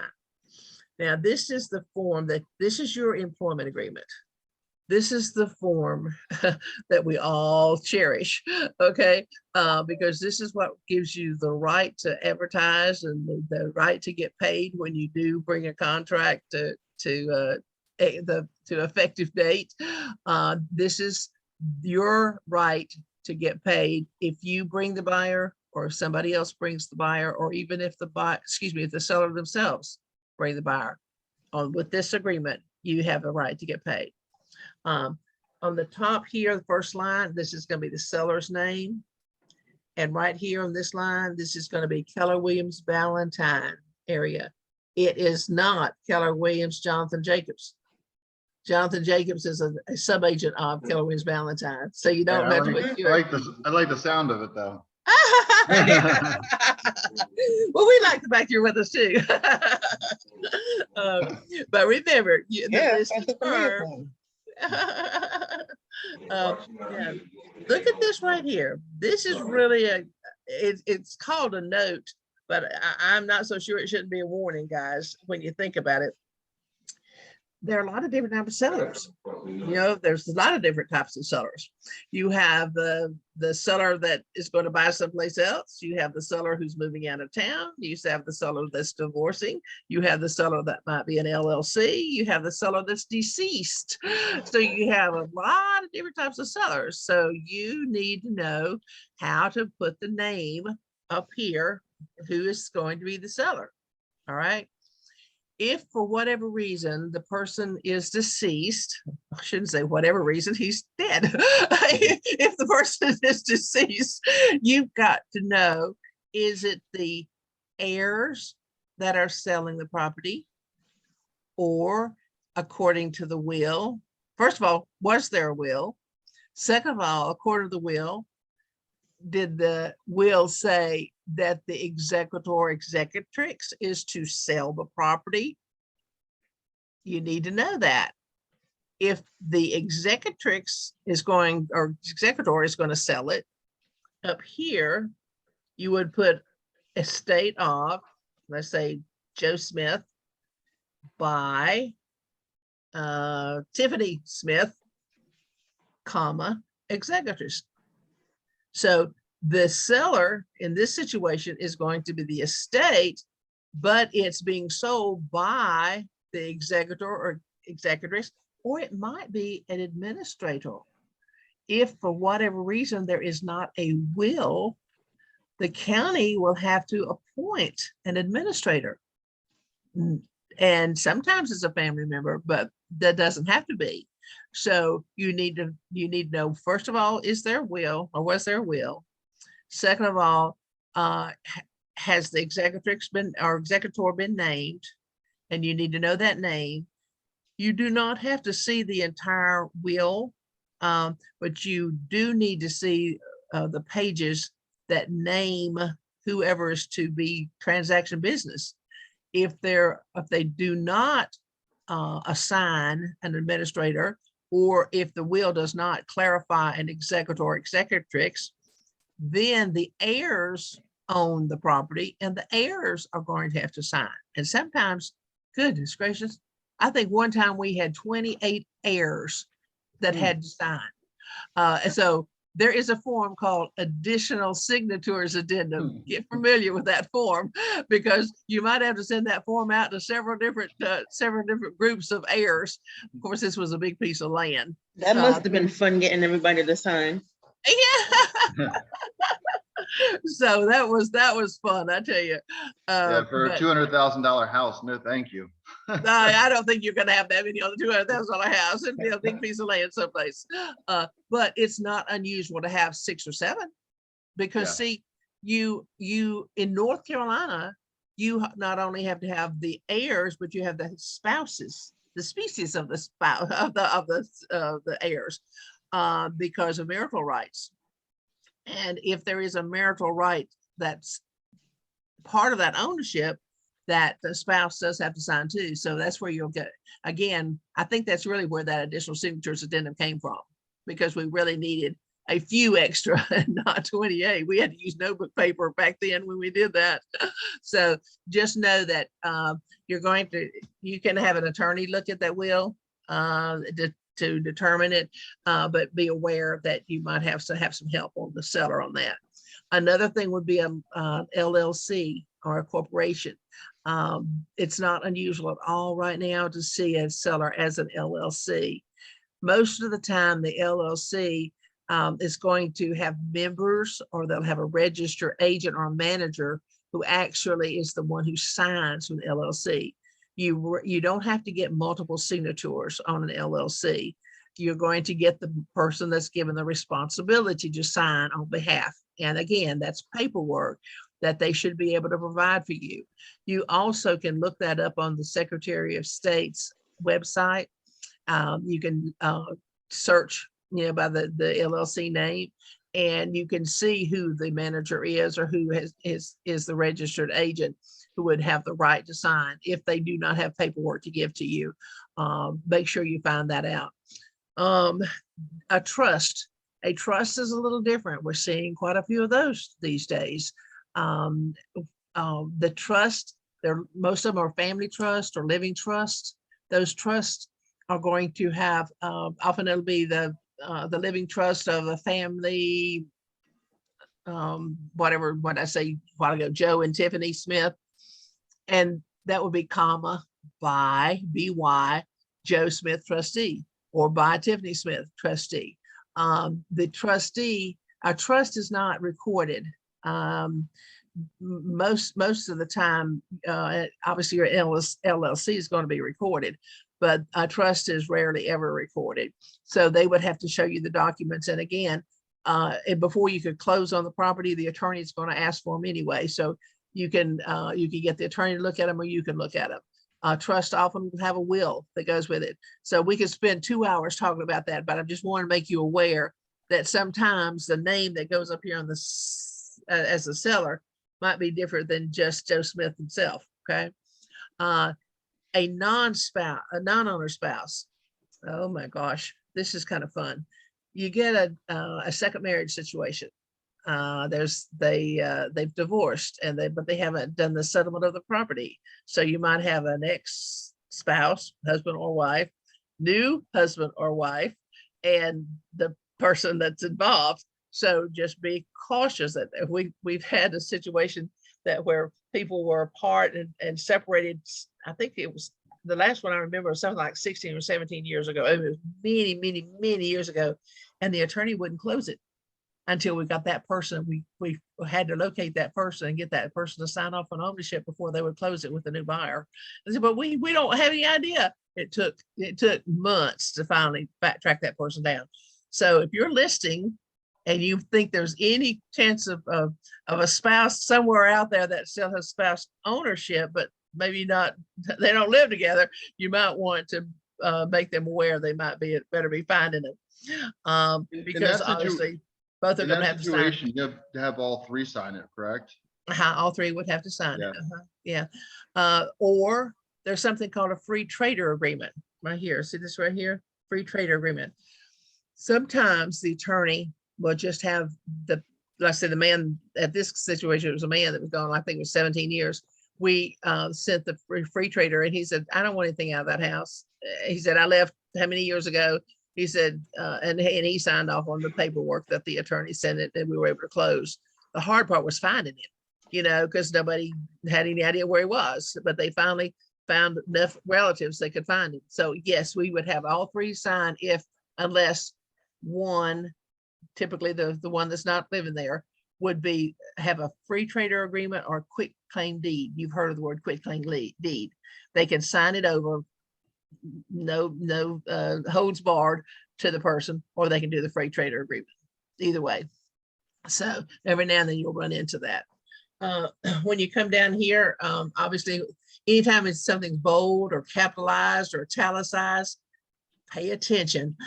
This is basically saying, yes, you went over the work with real estate agents disclosure with them. Here's the term of the agreement. An agreement is not valid unless it has a beginning and an end. Most of the time on a listing agreement, you're going to have the term to begin the date you sign it, which is your effective date. And then you can check right here. The effective date shall be the date that has been signed by the firm and the seller. Excuse me. And then you want an expiration date, which is right here. I guess for years, we didn't really want to take a listing, maybe 4 to 6 months, you know, but nowadays you don't need, you haven't needed that many days, but that's pretty typical, 4 to 6 months on a listing. Now this section right here. Does the agent decide how long, or is there a set time frame for the firm? There really isn't one that's set. It's what you all agree to, but you wouldn't suggest, say, by the time we get our marketing done and all the things are done, it's impractical to think that you could get all that done within any sooner than about 4 months. But again, it's totally up to them. If they want to go 3 months, again, it's up to you whether you take it and want to spend the money out there. We're going into a little bit more of a balanced market. And as we go into more of a balanced market, it's not that seller's market that you're going to sell in the first 2 weeks. So you definitely want at least 3 to 4 months. And I wouldn't go any longer than 6 months, but it's just negotiated between the two of you. It's how you can help them to understand that they may need that much time to get it sold. Now right here, before you start writing a listing agreement, one of the first things you want to do is pull the tax record. Okay, you're going to go to the county tax record, and obviously there's a link in MLS. You can go to the county site and pull that tax record. The seller obviously can give you some of this information, but you want to verify it. You're always, double checking things. You're always verifying the information that you're given, because again, it's your word out there, and it's your reputation out there, and it's your license out there. So you always want to find out and verify, or find if there's a contradiction. Every now and then you'll find a contradiction on the property address in the tax records. Just the seller might say that he lives in Weddington, but yet the tax records is going to put it's going to be Matthews, zip 28104. Well, this post office says you can use Matthews, North Carolina 28104 and get your mail delivery. Weddington is synonymous with Matthews. So you know that that's not a problem. That's not a contradiction. There are times that there will be a true contradiction in there that it is not where the seller thinks it is. The contradictions normally come from the post office, because of mail delivery. Every now and then it might have to do with zoning, or it might have to do with utilities, but that's very rare. Just watch for the discrepancy of what the mail delivery is, or what your owner thinks is his address versus what the tax records say. And it wouldn't hurt at all to verify with the tax department. What I would rather you verify with the tax department is, these are things these things here you do get off the tax records. You pretty much have to rely on what's in the tax records. You want to pull the deed and you can find some information, but most of us can feel pretty comfortable relying on the tax records. If for whatever reason there does seem to be a discrepancy, again, work with the tax department to try to find out why there is, and they'll be the only ones that can correct it. We do not have plat references in our area. Our area does not go on right here where it says plat reference, lot or unit, block section, plat book slide at page. We don't put anything in those blanks because we don't have plats. We work off of deeds and a deed book and a deed page. So you are going to put the deed book and the deed page information here. You are not going to put anything up here by plat. All right. You will put the name of the subdivision. And if it's a condominium, the name of the condominium association would go in here. But other than that, these first two lines, you don't put anything. Now, let me explain one thing here on the condominium.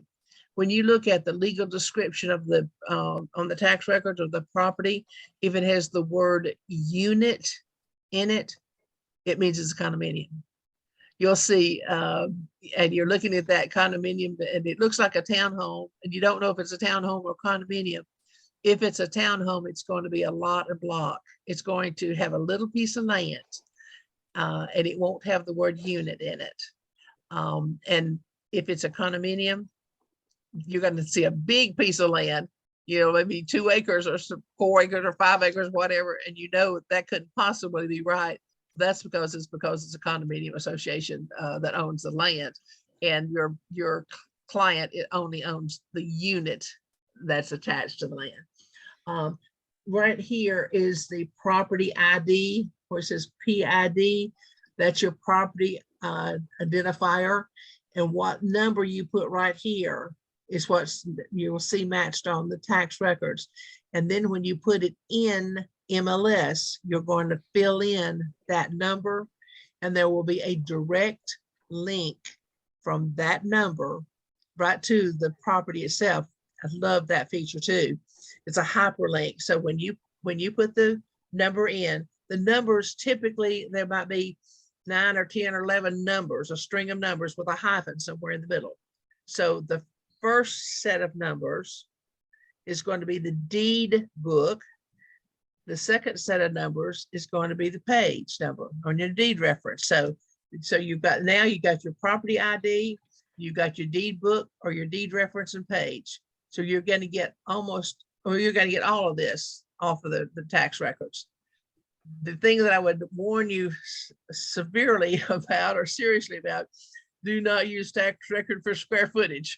You can use tax record for property ID, but don't use them for square footage. You always need to get the property measured or measure it yourself, okay?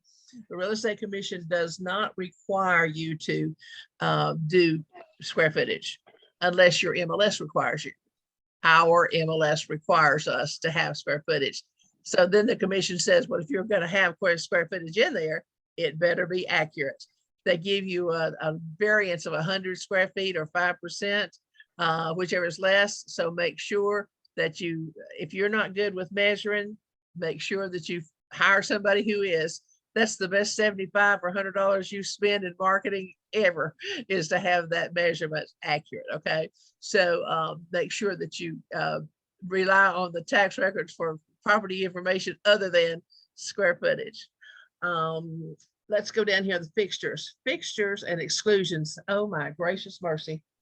Fixtures, you can't believe how confusing fixtures can be for people. Try to figure out what's a fixture and what's not. We've already, do you have a question? I do. Okay. Real quick, should we be putting like a non-applicable inside of the lines that we're not using?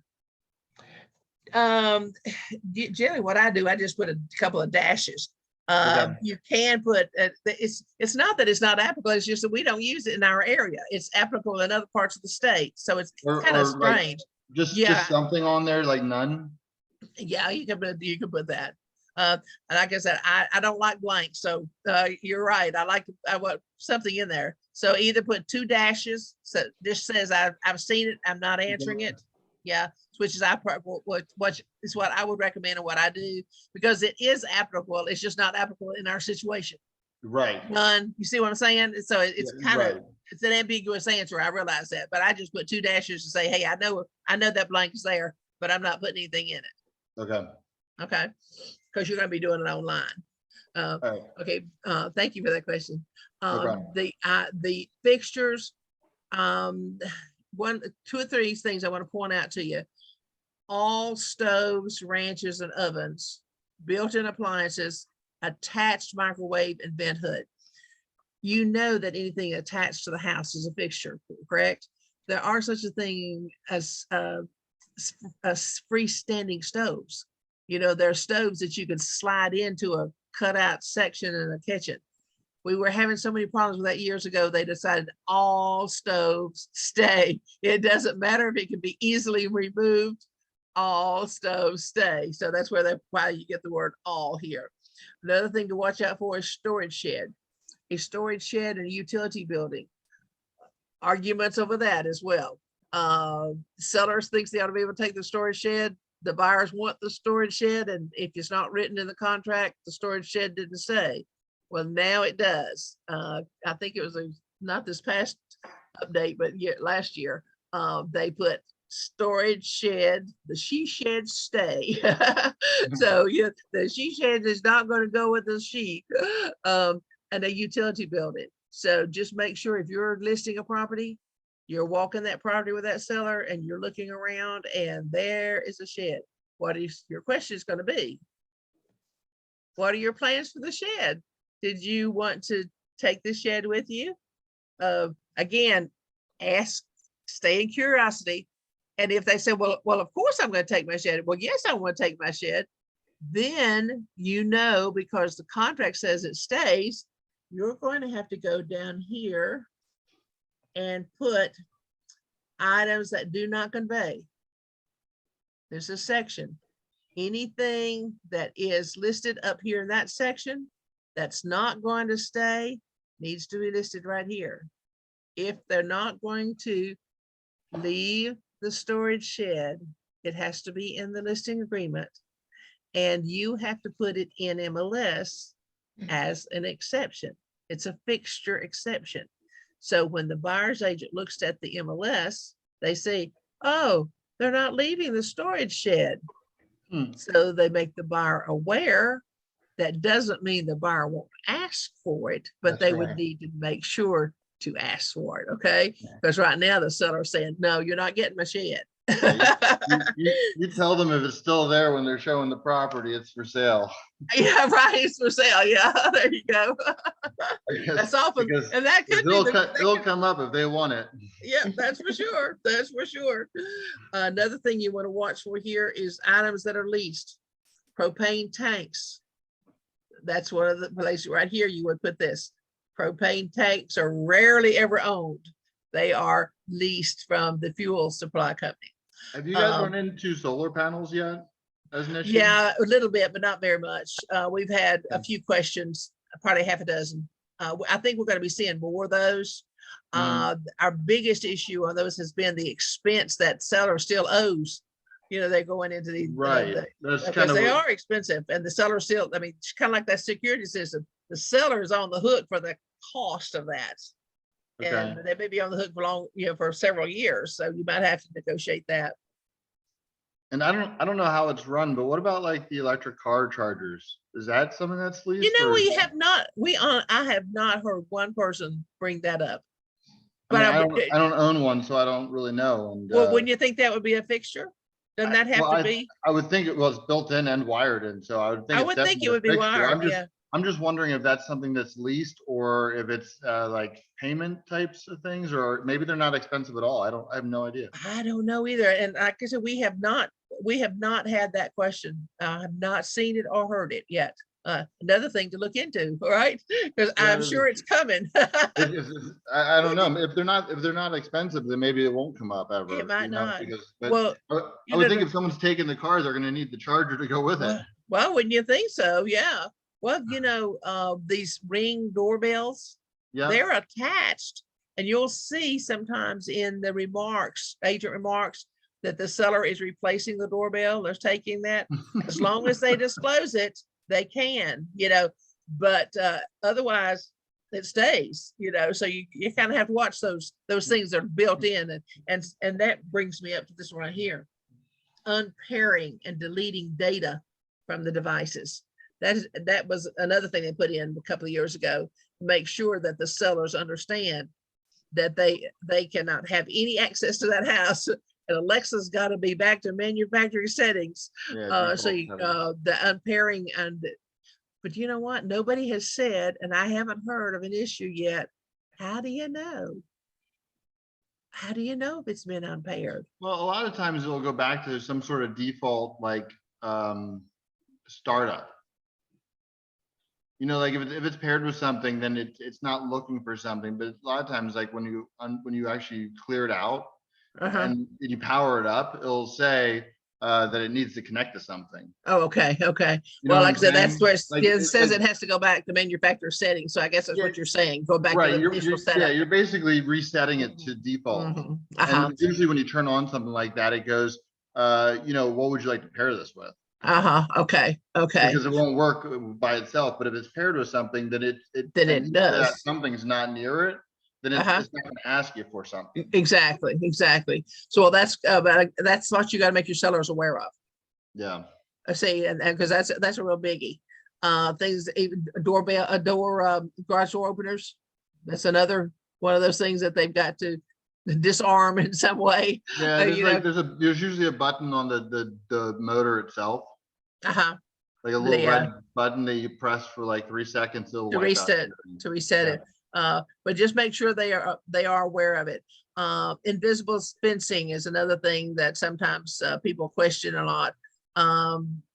They have to leave if there's a collar, you know, where they have the little chip with the invisible fencing, they've got to leave the chip to go to the buyer or negotiate that out somehow. So there's several things you need to be kind of aware of that are in the list of fixtures, and just with the seller decide if there's anything that he just couldn't part with. And also notice this right here, the next section is about personal property. This section right here, personal property. A refrigerator is a personal property. A washer and dryer is a personal property. They're freestanding. They are not attached to the house in any way. Unless they are. So if you put a listing in MLS and you offer the refrigerator and or washer dryer, you offer it unless the buyer agent puts the personal property in the contract. It does the fact that the seller offered it does not mean that he has to leave it. If they put it in the contract and the seller agrees to it, then he leaves it.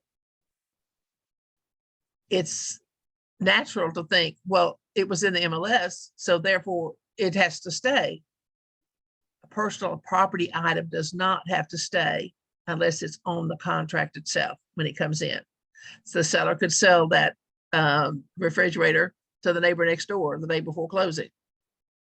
But make sure that you help the seller to understand that if he offers it, the buyer has every right to expect it, and they're going to put it in the contract. So sometimes we use refrigerators as negotiating items, you know. So if he says, well, I don't mind selling the refrigerator, you say, okay, we won't put it in, that we won't put it that it's available, and then let them ask for it, you know. Sometimes you do that, but just be clear on if it's in the contract, whether it's in MLS or not, it stays. If it's in MLS and not the contract, the seller can do what they want to do with it.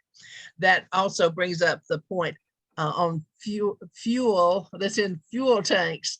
One of the big changes this year in this particular contract, and the contract has to, and the listing agreement too, has to do with fuel tanks. We mentioned a minute ago about the propane. If there is fuel in a tank, the seller has every right to use every bit of it if he wants to. He has to provide fuel for the final walkthrough. So he has a right to use the fuel up to the day of closing. He does not any longer have the right to sell that fuel back to the fuel supplier. Up until July of this year, he had a right to. He no longer has the right to sell the fuel. The fuel is going to remain in the fuel tank, and it will become the possession of the buyer upon closing. Does that make sense? That was really confusing for several years as to who owned the fuel. I think one of the longest closings I've ever been in years ago. I think it took us 5 or 6 hours to get that closed because we had to wait for a fuel supplier to go out and check the fuel and figure out what cost was involved. And I mean, I can still see myself sitting there with Gerald McNaught and these 2 other agents thinking, good Lord, will we ever get to close this thing? You know, but it was over fuel. So I chuckled and thinking about that the other day as I read the new change to the fuel. Just make sure the seller knows they can use every bit of it, but they must have enough in there for the final walkthrough. The seller has to allow the buyer to prove that the propane is the gas logs are working, and for the final walkthrough. So, okay, let's real quick regarding the refrigerator. If it's built in, like one of the bigger, oh yeah, that's built in. That doesn't have the same luxury of leaving, right? That's exactly right. Because there are some, like you said, some of these, like I think the GE monogram series, yeah, and some of the KitchenAid series. There are some series that they are built in. Those right. they would stay. Okay. Going down here, see this paragraph right here? That's what I just explained to you about. It needs to be in the contract. Home warranty, we're not seeing the sellers offer warranties that much right now. If they do, you can order it for them. They can have the benefit of the insurance, even though they have not paid for it and will not pay for it until closing, but they can have the benefit of it. It just means for marketing purposes that you can market that you have the warranty, and of course all the buyers want to get the warranty. What you do want to note on this paragraph is right here, we do not take a fee for doing that. RESPA, there's been so many lawsuits, RESPA lawsuits for firms, and particularly the larger firms. They love to go after the larger firms. You know, $75 is not worth it. So our owners many years ago decided we're not going to go down that path. So we can arrange it, and we will help them, give them different home warranty brochures. And in fact, that's one thing I like to put in my pre-listing package. I like to put a couple of the brochures, and they are digital. So if you want to include them on your digital copy that you send out, you can do that as well. List price, that's the doozy. It's always difficult to determine that list price. I would recommend that you learn how to do the RPR. That's a system that is free from the National Association of Realtors. You access it through Canopy. You can go through Canopy and find the RPR. It's quite inclusive. I use it and I love it. It helps you. You can find properties that are not only in MLS, because you want to do your MLS CMA, doing an RPR, which gives you a broader CMA. And then when you sit down with your seller to discuss price, that gives you verification of where you come up with the numbers that you come up with. So I would recommend that you do that. One thing you might want to make note of right here, on the listing price, after you do the listing price, there's the types of financing. When you're doing your listing agreement, you have many types, most of the time, many types of financing. When you write your offer to purchase, you're going to have one type of financing, okay? By and large, there are a lot of our properties that we resell would go cash and conventional, of course, and it would go US VA and FHA. The minimums what you have to watch out for FHA and VA. I never thought I would see FHA over 400,000, but it seems to me like I heard recently it was somewhere around 420 or 17, something like that. So I mean that's a significant FHA alone, but just know, and those change from time to time. So you talk to your lender and find out about that. VA is over 500 now, and it's not that the buyer can't pay more for it, but that's what the VA is going to loan on a house. So if you've got $1 million property, not to put FHA or VA, you're just going to put cash and conventional. If it's going to go FHA, FHA USDA. That is a property that the buyer could get 100% financing, but it is location the location is the qualifier. So you have to make sure if it's in a location that it could qualify to go USDA. So don't put it out there that it's available until you check online and find out if it's in an area that it offers USDA. You won't see a loan assumption. That's a thing of the past. You rarely ever would see seller financing. So it's normally those first ones. And if you don't know, don't put anything out there except cash and conventional, right? The seller's compensation, this is where, and look at this word right here, total. This is the total amount that the seller is going to look at and pay in commission. It includes your amount, and it also includes what we're going to pay a cooperating broker. This, and let's just use this, the figures that we've used for so many years. And I know they're not the figures that are standard, or I can't even use the word standard. They're not typical in the marketplace. For years, we had 6% right here as a total.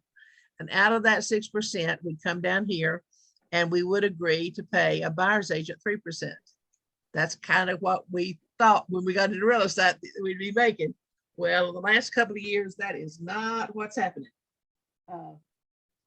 We are seeing the buyer's agent commission go anywhere from 1.5 to 2.5 or 2, even 2.75. I've seen. Oh, I saw one the other day that made me just nauseated. Buyer's agent fee was $1. I said, why do you even bother to put that in there? You know, so buyer's agent fees right now are all over the board. But what I want you to be aware of is you got to get the total amount. And then when you get the total amount, you and the seller decide what's going to be the best for you to get traffic in the house. I would say would not get an awful lot of traffic in a house if you've got a 1.5 or 1.75, when there's plenty other houses out there at 2.5 or 2.75. But the problem has been the last few months or for years, no inventory. So the buyer's agents couldn't say, well, I'm going not to go show that property because it's a lower amount to buyer's agent. That doesn't hold water anymore because we have such low inventory. So there's a lot of discussion, and talk with your coaches and in your classes on CMAs as to what amount you're going to suggest as a buyer's agent fee. Now, right here, you see 3 options. Do not check either of the first or the third. We only are going to cooperate on that middle one. We're going to cooperate, and we don't cooperate on a dollar amount. We're going to cooperate on a percentage. And quite honestly, I think if you're going to be fair to fair is not really the word, I guess, the most attractive out there, you are going to put 2.5 or up to 3 to get the buyer's agents really sold on that house. Okay. So if you're going to put, let's say, maybe you're going to go 2.5 on this, and that's really much more typical nowadays than 3%. So you go back up here, then the total, then if your seller is quibbling over getting lesser percentage, you might ask him for 5%, then you take 2.5 and you give the buyer's agent 2.5. There are some particular teams who feel that because they give a team support, which supposedly is a little more support for the seller, they may do a 5 and take 3% and give 2% to the buyer's agent. It's all negotiating right now. It really is. I wish it wasn't so, but undefined, but you define it just between you and the seller, quite honestly. So, but be sure you'll be aware of that. Yes, sir. I find it a little funny though, when the housing market's taken a 40% plus, increase in the past 2 years, and someone's complaining about 1%. Isn't it amazing? I mean, it's like Gary Keller says, this is the most mixed up market we've ever seen. I get it. I get it on the way down, but when you have such a big increase, it's like, really? Yeah, right. Really? It's strange. It's strange. It really is. Well, make sure when you come down here, you don't have to itemize all these things. They've done a really good job the buyer's agent and the listing agency agreements have been simplified. I think they're, I like the format they have used now to describe our duties. It's easy to see. And you remember in pre-licensing the fiduciary duties, they've simplified the fiduciary duties to the a really nice, concise list of things for us to do. And right here, I wanted to point this out to you, because NAR is really been focused on fair housing, and that focus is carried forth into our agency agreements and our relations with people, the way we handle our business. And right here is one of the things you've got to explain to the sellers as part of fair housing that we're all embracing at this point. You cannot have these love letters that the buyers are going to want to present to the seller. That they have decided, they being the powers that be at NAR, tell us that it's rare that a love letter doesn't include a violation of fair housing. You're trying to identify with somebody, you're identifying with them in some part of their lives. And so they give these letters of how much they want that house because it'll be a wonderful yard for their children to play in. And you just had a fair housing violation. You can't mention the word children. I see the word children used that has more problems than about anything, because we're always talking about our kids if we got kids. You can't use the word children. So be upfront with the seller and say, we're not seeing as many love letters nowadays because of this, but at the same token, I've got to tell you, Mr. Seller, I cannot convey to you how important it is that you not receive these letters, but I can't be party of giving it to you. Okay. So right here, Mr. Seller, if you'll sign right here saying that I explained this to you, that's serious. They want initials right here. All right. So this is where you're going to get their initials, that you kind of gone through the importance of abiding by fair housing rules and the practice of not sharing buyers' love letters. The marketing, this is what is confusing to a lot of us. And I got to tell you, every now and then my mind I can't get my mind wrapped around it, because they've changed it 2 or 3 times. I have a hard time. I get it the first time, and then they change it on me and I forget. So let me see if I can go through it with you. And I'm going to have to ask you, let me have about 5 more minutes, because I used too much time up the front. If you can give me a little bit more time, I'm out of time for you, but if you'll let me explain this, it'll be helpful to you. I'm okay. Yeah, you're good. You okay? Yeah. All right. Yeah. Thank you. Yeah. Marketing is now tied into something called clear cooperation policy.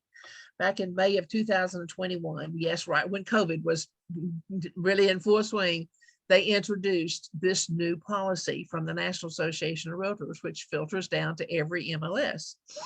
So the theory or the proposal in that policy is that we cooperate immediately when we get a listing. We don't hold on to listings, we cooperate immediately. So once the seller has signed the listing agreement, we are to either make it active in MLS within 1 business day, or it must be in the coming soon status, where it's not public marketing, but it's public in the sense that obviously MLS members are public, so one of the changes that they did on our forms was to consider coming soon as public or going active as public. So when you're putting a date in here, let's say we're going to start our marketing in coming soon on September the 10th. Today's September 1st, right? So on September the 10th, we are going to enter it into MLS. Our effective date, remember on page 1, our effective date is going to be today. We are not going to tell a soul about this property. The seller is still painting the front door, painting the mailbox, and doing those last minute things, getting the closets clean and straight organized. He needs just those few days. You don't want to go any longer than that. but you can give him just those few days, but don't tell anybody about that listing, okay? Because then that becomes marketing. So you have to keep it very quiet. On the 10th of September, you are then going to put it in coming soon. If you're going to put it in coming soon, you're going to mark this thing right here. You're going to put marketing. And right here is the date that it's going to go active in MLS. Coming soon is a status. Active is a status. So on September the 10th, you're going to make it coming soon, no show. And let's say you're going to make it active 4 days later, let's say September 14th. So the date right here, that's the public, true public marketing, because it's the active state of the MLS. Now, in order to do that, if you're going to go coming soon, rather than straight to active, there is a form you have to use. The form is called coming soon. No show. Where is my form? There it is. That's an MLS form. It's not the state form. We're filling out the state form right now. This is the Canopy MLS. This form is what you're going to go over with your client and help them to understand the value of coming soon before opening it up on the active status. See this date right here, active date? That's the date of that September the 14th. Remember, I showed you the first date was the September the 10th, where it goes into coming soon. Then there's a date of September the 14th. That's what this is going to be right here. So when you enter it in MLS, it will ask what the marketing date is, and that's the active date in MLS. These terms are so confusing because the meanings don't necessarily align. They've done a much better job this last edition of the agreement, but just so you know, the public marketing includes coming soon now. You don't have to go coming soon. You actually can go right out, if you keep it very quiet, and then on the 10th, you make it go active because you've got, the doors painted, the seller's ready to go. You can go active right then. What most of us have found to be beneficial is during the coming soon 3 or 4 days. That's when you get your pictures. That's when you get your professional pictures done and your professional measuring done. When you go into coming soon, it does not have to be ready for the active stage. That's your getting ready, okay? And it was designed for that. It was designed to give you put in as much information as you have. You might put just a picture from just the front of the house. Take your first picture of the iPhone in front of the house and put it in there. And that's all that's required. You want one picture. Then as you get your professional pictures, then you upload those into coming soon. And then you're ready to go active when you get those done. So it's your choice and the seller's choice. How long are you going to hold the listing out of the MLS? Are you going to go in coming soon, or are you going to go active when you go on the market? Is there a limitation on that, like 21 days or something like that?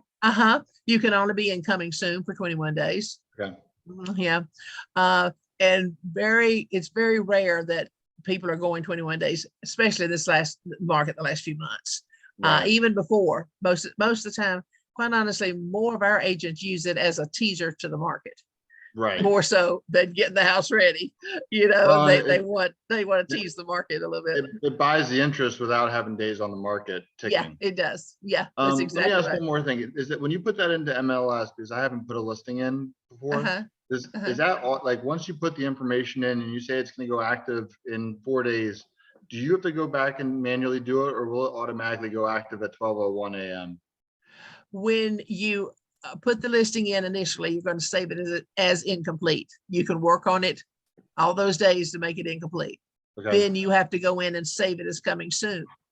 Okay. Once it's in coming soon, then it is active. It automatically goes active. You see, Okay, you've got on it the coming date of, soon, the marketing date. Yep. Whatever date you have on that September 14th, it will automatically go active that day. okay, Actually, so it goes midnight before. don't even put coming soon until you have a complete listing in there. That's right. Okay, Yeah, yeah. And you, like I said, when you get your coming soon, notice that they want initials on just about every paragraph so that people understand, so you have to, now you can see why it takes 8 hours. You have to go through so much to get the seller. And this is most unfamiliar verbiage to a lot of sellers, I mean, they don't do this every day. So then you have to explain it. So, but anyway, this is the form. Now here, you're going to put your property address, seller signature, listing agent, and look at this word right here, member participant. Member participant is me. That's your broker in charge. That's just the word they use at MLS. I can't even say it. So when you get a coming soon, you have to send it to me in DocuSign. There is a way to order the signatures. And if I were you, I would be number one as the listing agent, and I would sign it and I would send it to the sellers. Let the sellers be 2 and 3 or whatever else number, and then put me as the last one, but make sure that you get it to me pretty quickly. Now, I don't have to have this as quickly. I'm supposed to have it within 1 day, but I don't go into panic if I don't have it 1 day, because I know you're getting the listing ready to go. Now, the one I have to really watch for is if your seller says, I don't want it in MLS. I don't want, I'm more private. I don't want to put it in the MLS at all. The only way then that you can sell it is something called firm exclusive. Firm exclusive agreement looks very much like the coming soon. It's a Canopy MLS form. And here's the information about the seller, obviously, property address. This explains a little bit more about what the firm exclusive means. Firm exclusive means that anybody in our firm can sell the property. We cannot advertise. We cannot put a sign in the yard. We cannot put it anywhere where it would be publicly known. We cannot even have a conversation with an agent from another firm, not even a conversation. If we do, the listing has to go active in MLS within 1 business day, even if we have one conversation. So with a firm exclusive, that means it is what another term would be in-house. And years ago, we had something called pocket listing, where it was held in confidence in that one firm that they could sell it, or anybody in that firm, but nobody else could. Well, they've given us now the opportunity to have something called firm exclusive. And in our listing agreement, which I'm going to show you in a minute, it's called office exclusive. That it just means it's not going to go public. You cannot put a sign in the yard. You cannot expose it to anybody except your other agents in your firm and their client base. Their client base, which is the public, they can reach out to their public at their client base and find out if somebody has an interest. A lot of our agents, not a lot of our agents use it. We have some who find it very beneficial to start. They'll start with the firm exclusive. Maybe they'll leave it out there for 2 or 3 weeks while everything is getting worked out with the seller. Then they terminate the firm exclusive. And at that point, they go into the coming soon and or active. And the way wait a minute, let me show you one thing. Keep that thought, but let me show you that if you use the firm exclusive, the same order, like I told you a while ago, do the listing agent first, the sellers, but look right down here. You sign it here and I have to sign it.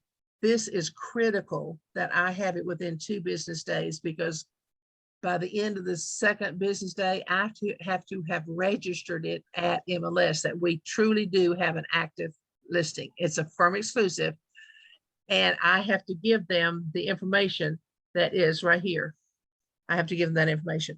They don't have any other information, but I have to sign it and I have to send. So if you have a listing agreement, I need to know if it's coming soon or firm exclusive. And coming soon is within 1 day. The critical one is the firm exclusive within 2 days. I have to get it into MLS. All right. Okay, let me show you this right up here. And I guess it better be dual agency signed off on too. In firm exclusive, yeah. Yeah. Now right here, let me show you. Where did it go?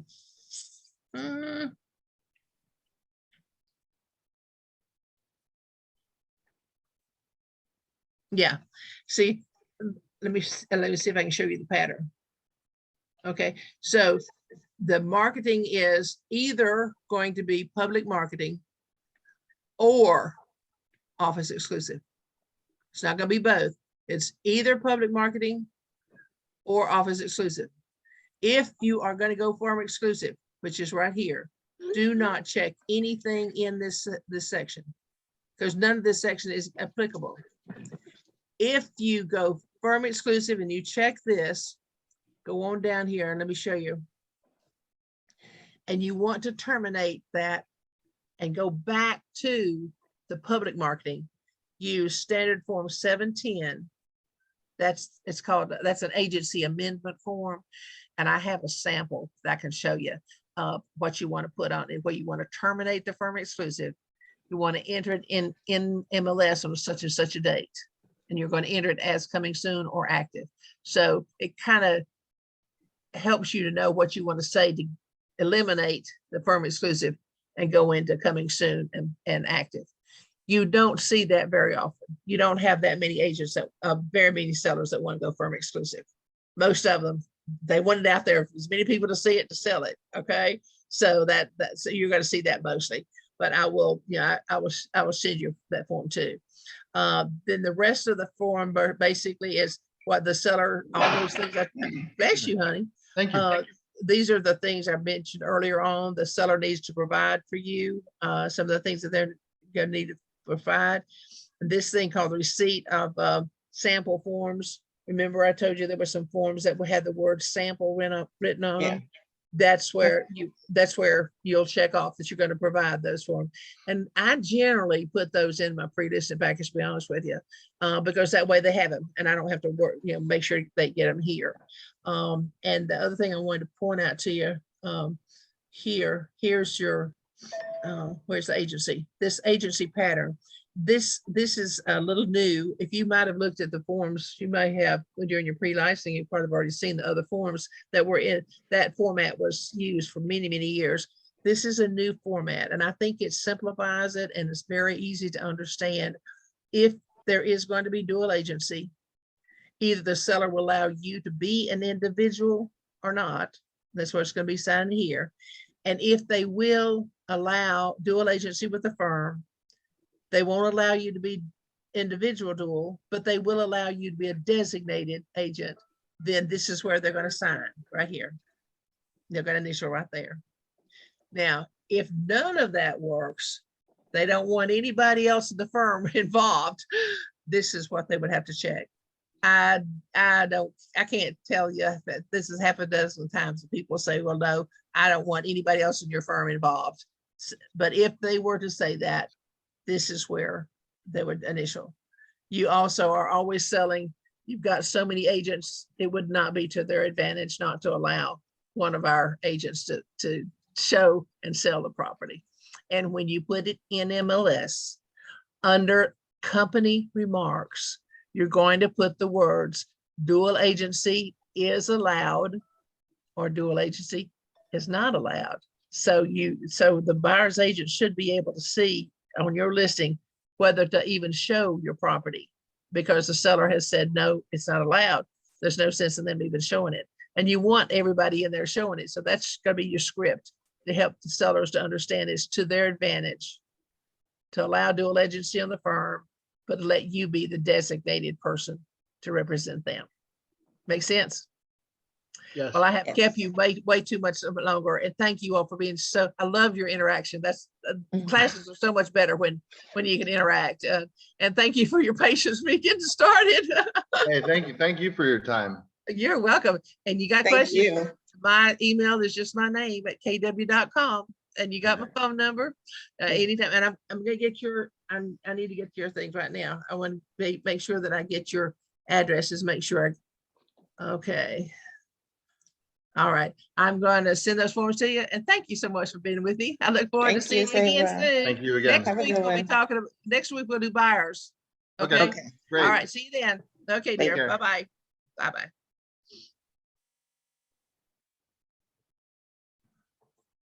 I spelled your name wrong, Jonathan. That's why it didn't go through.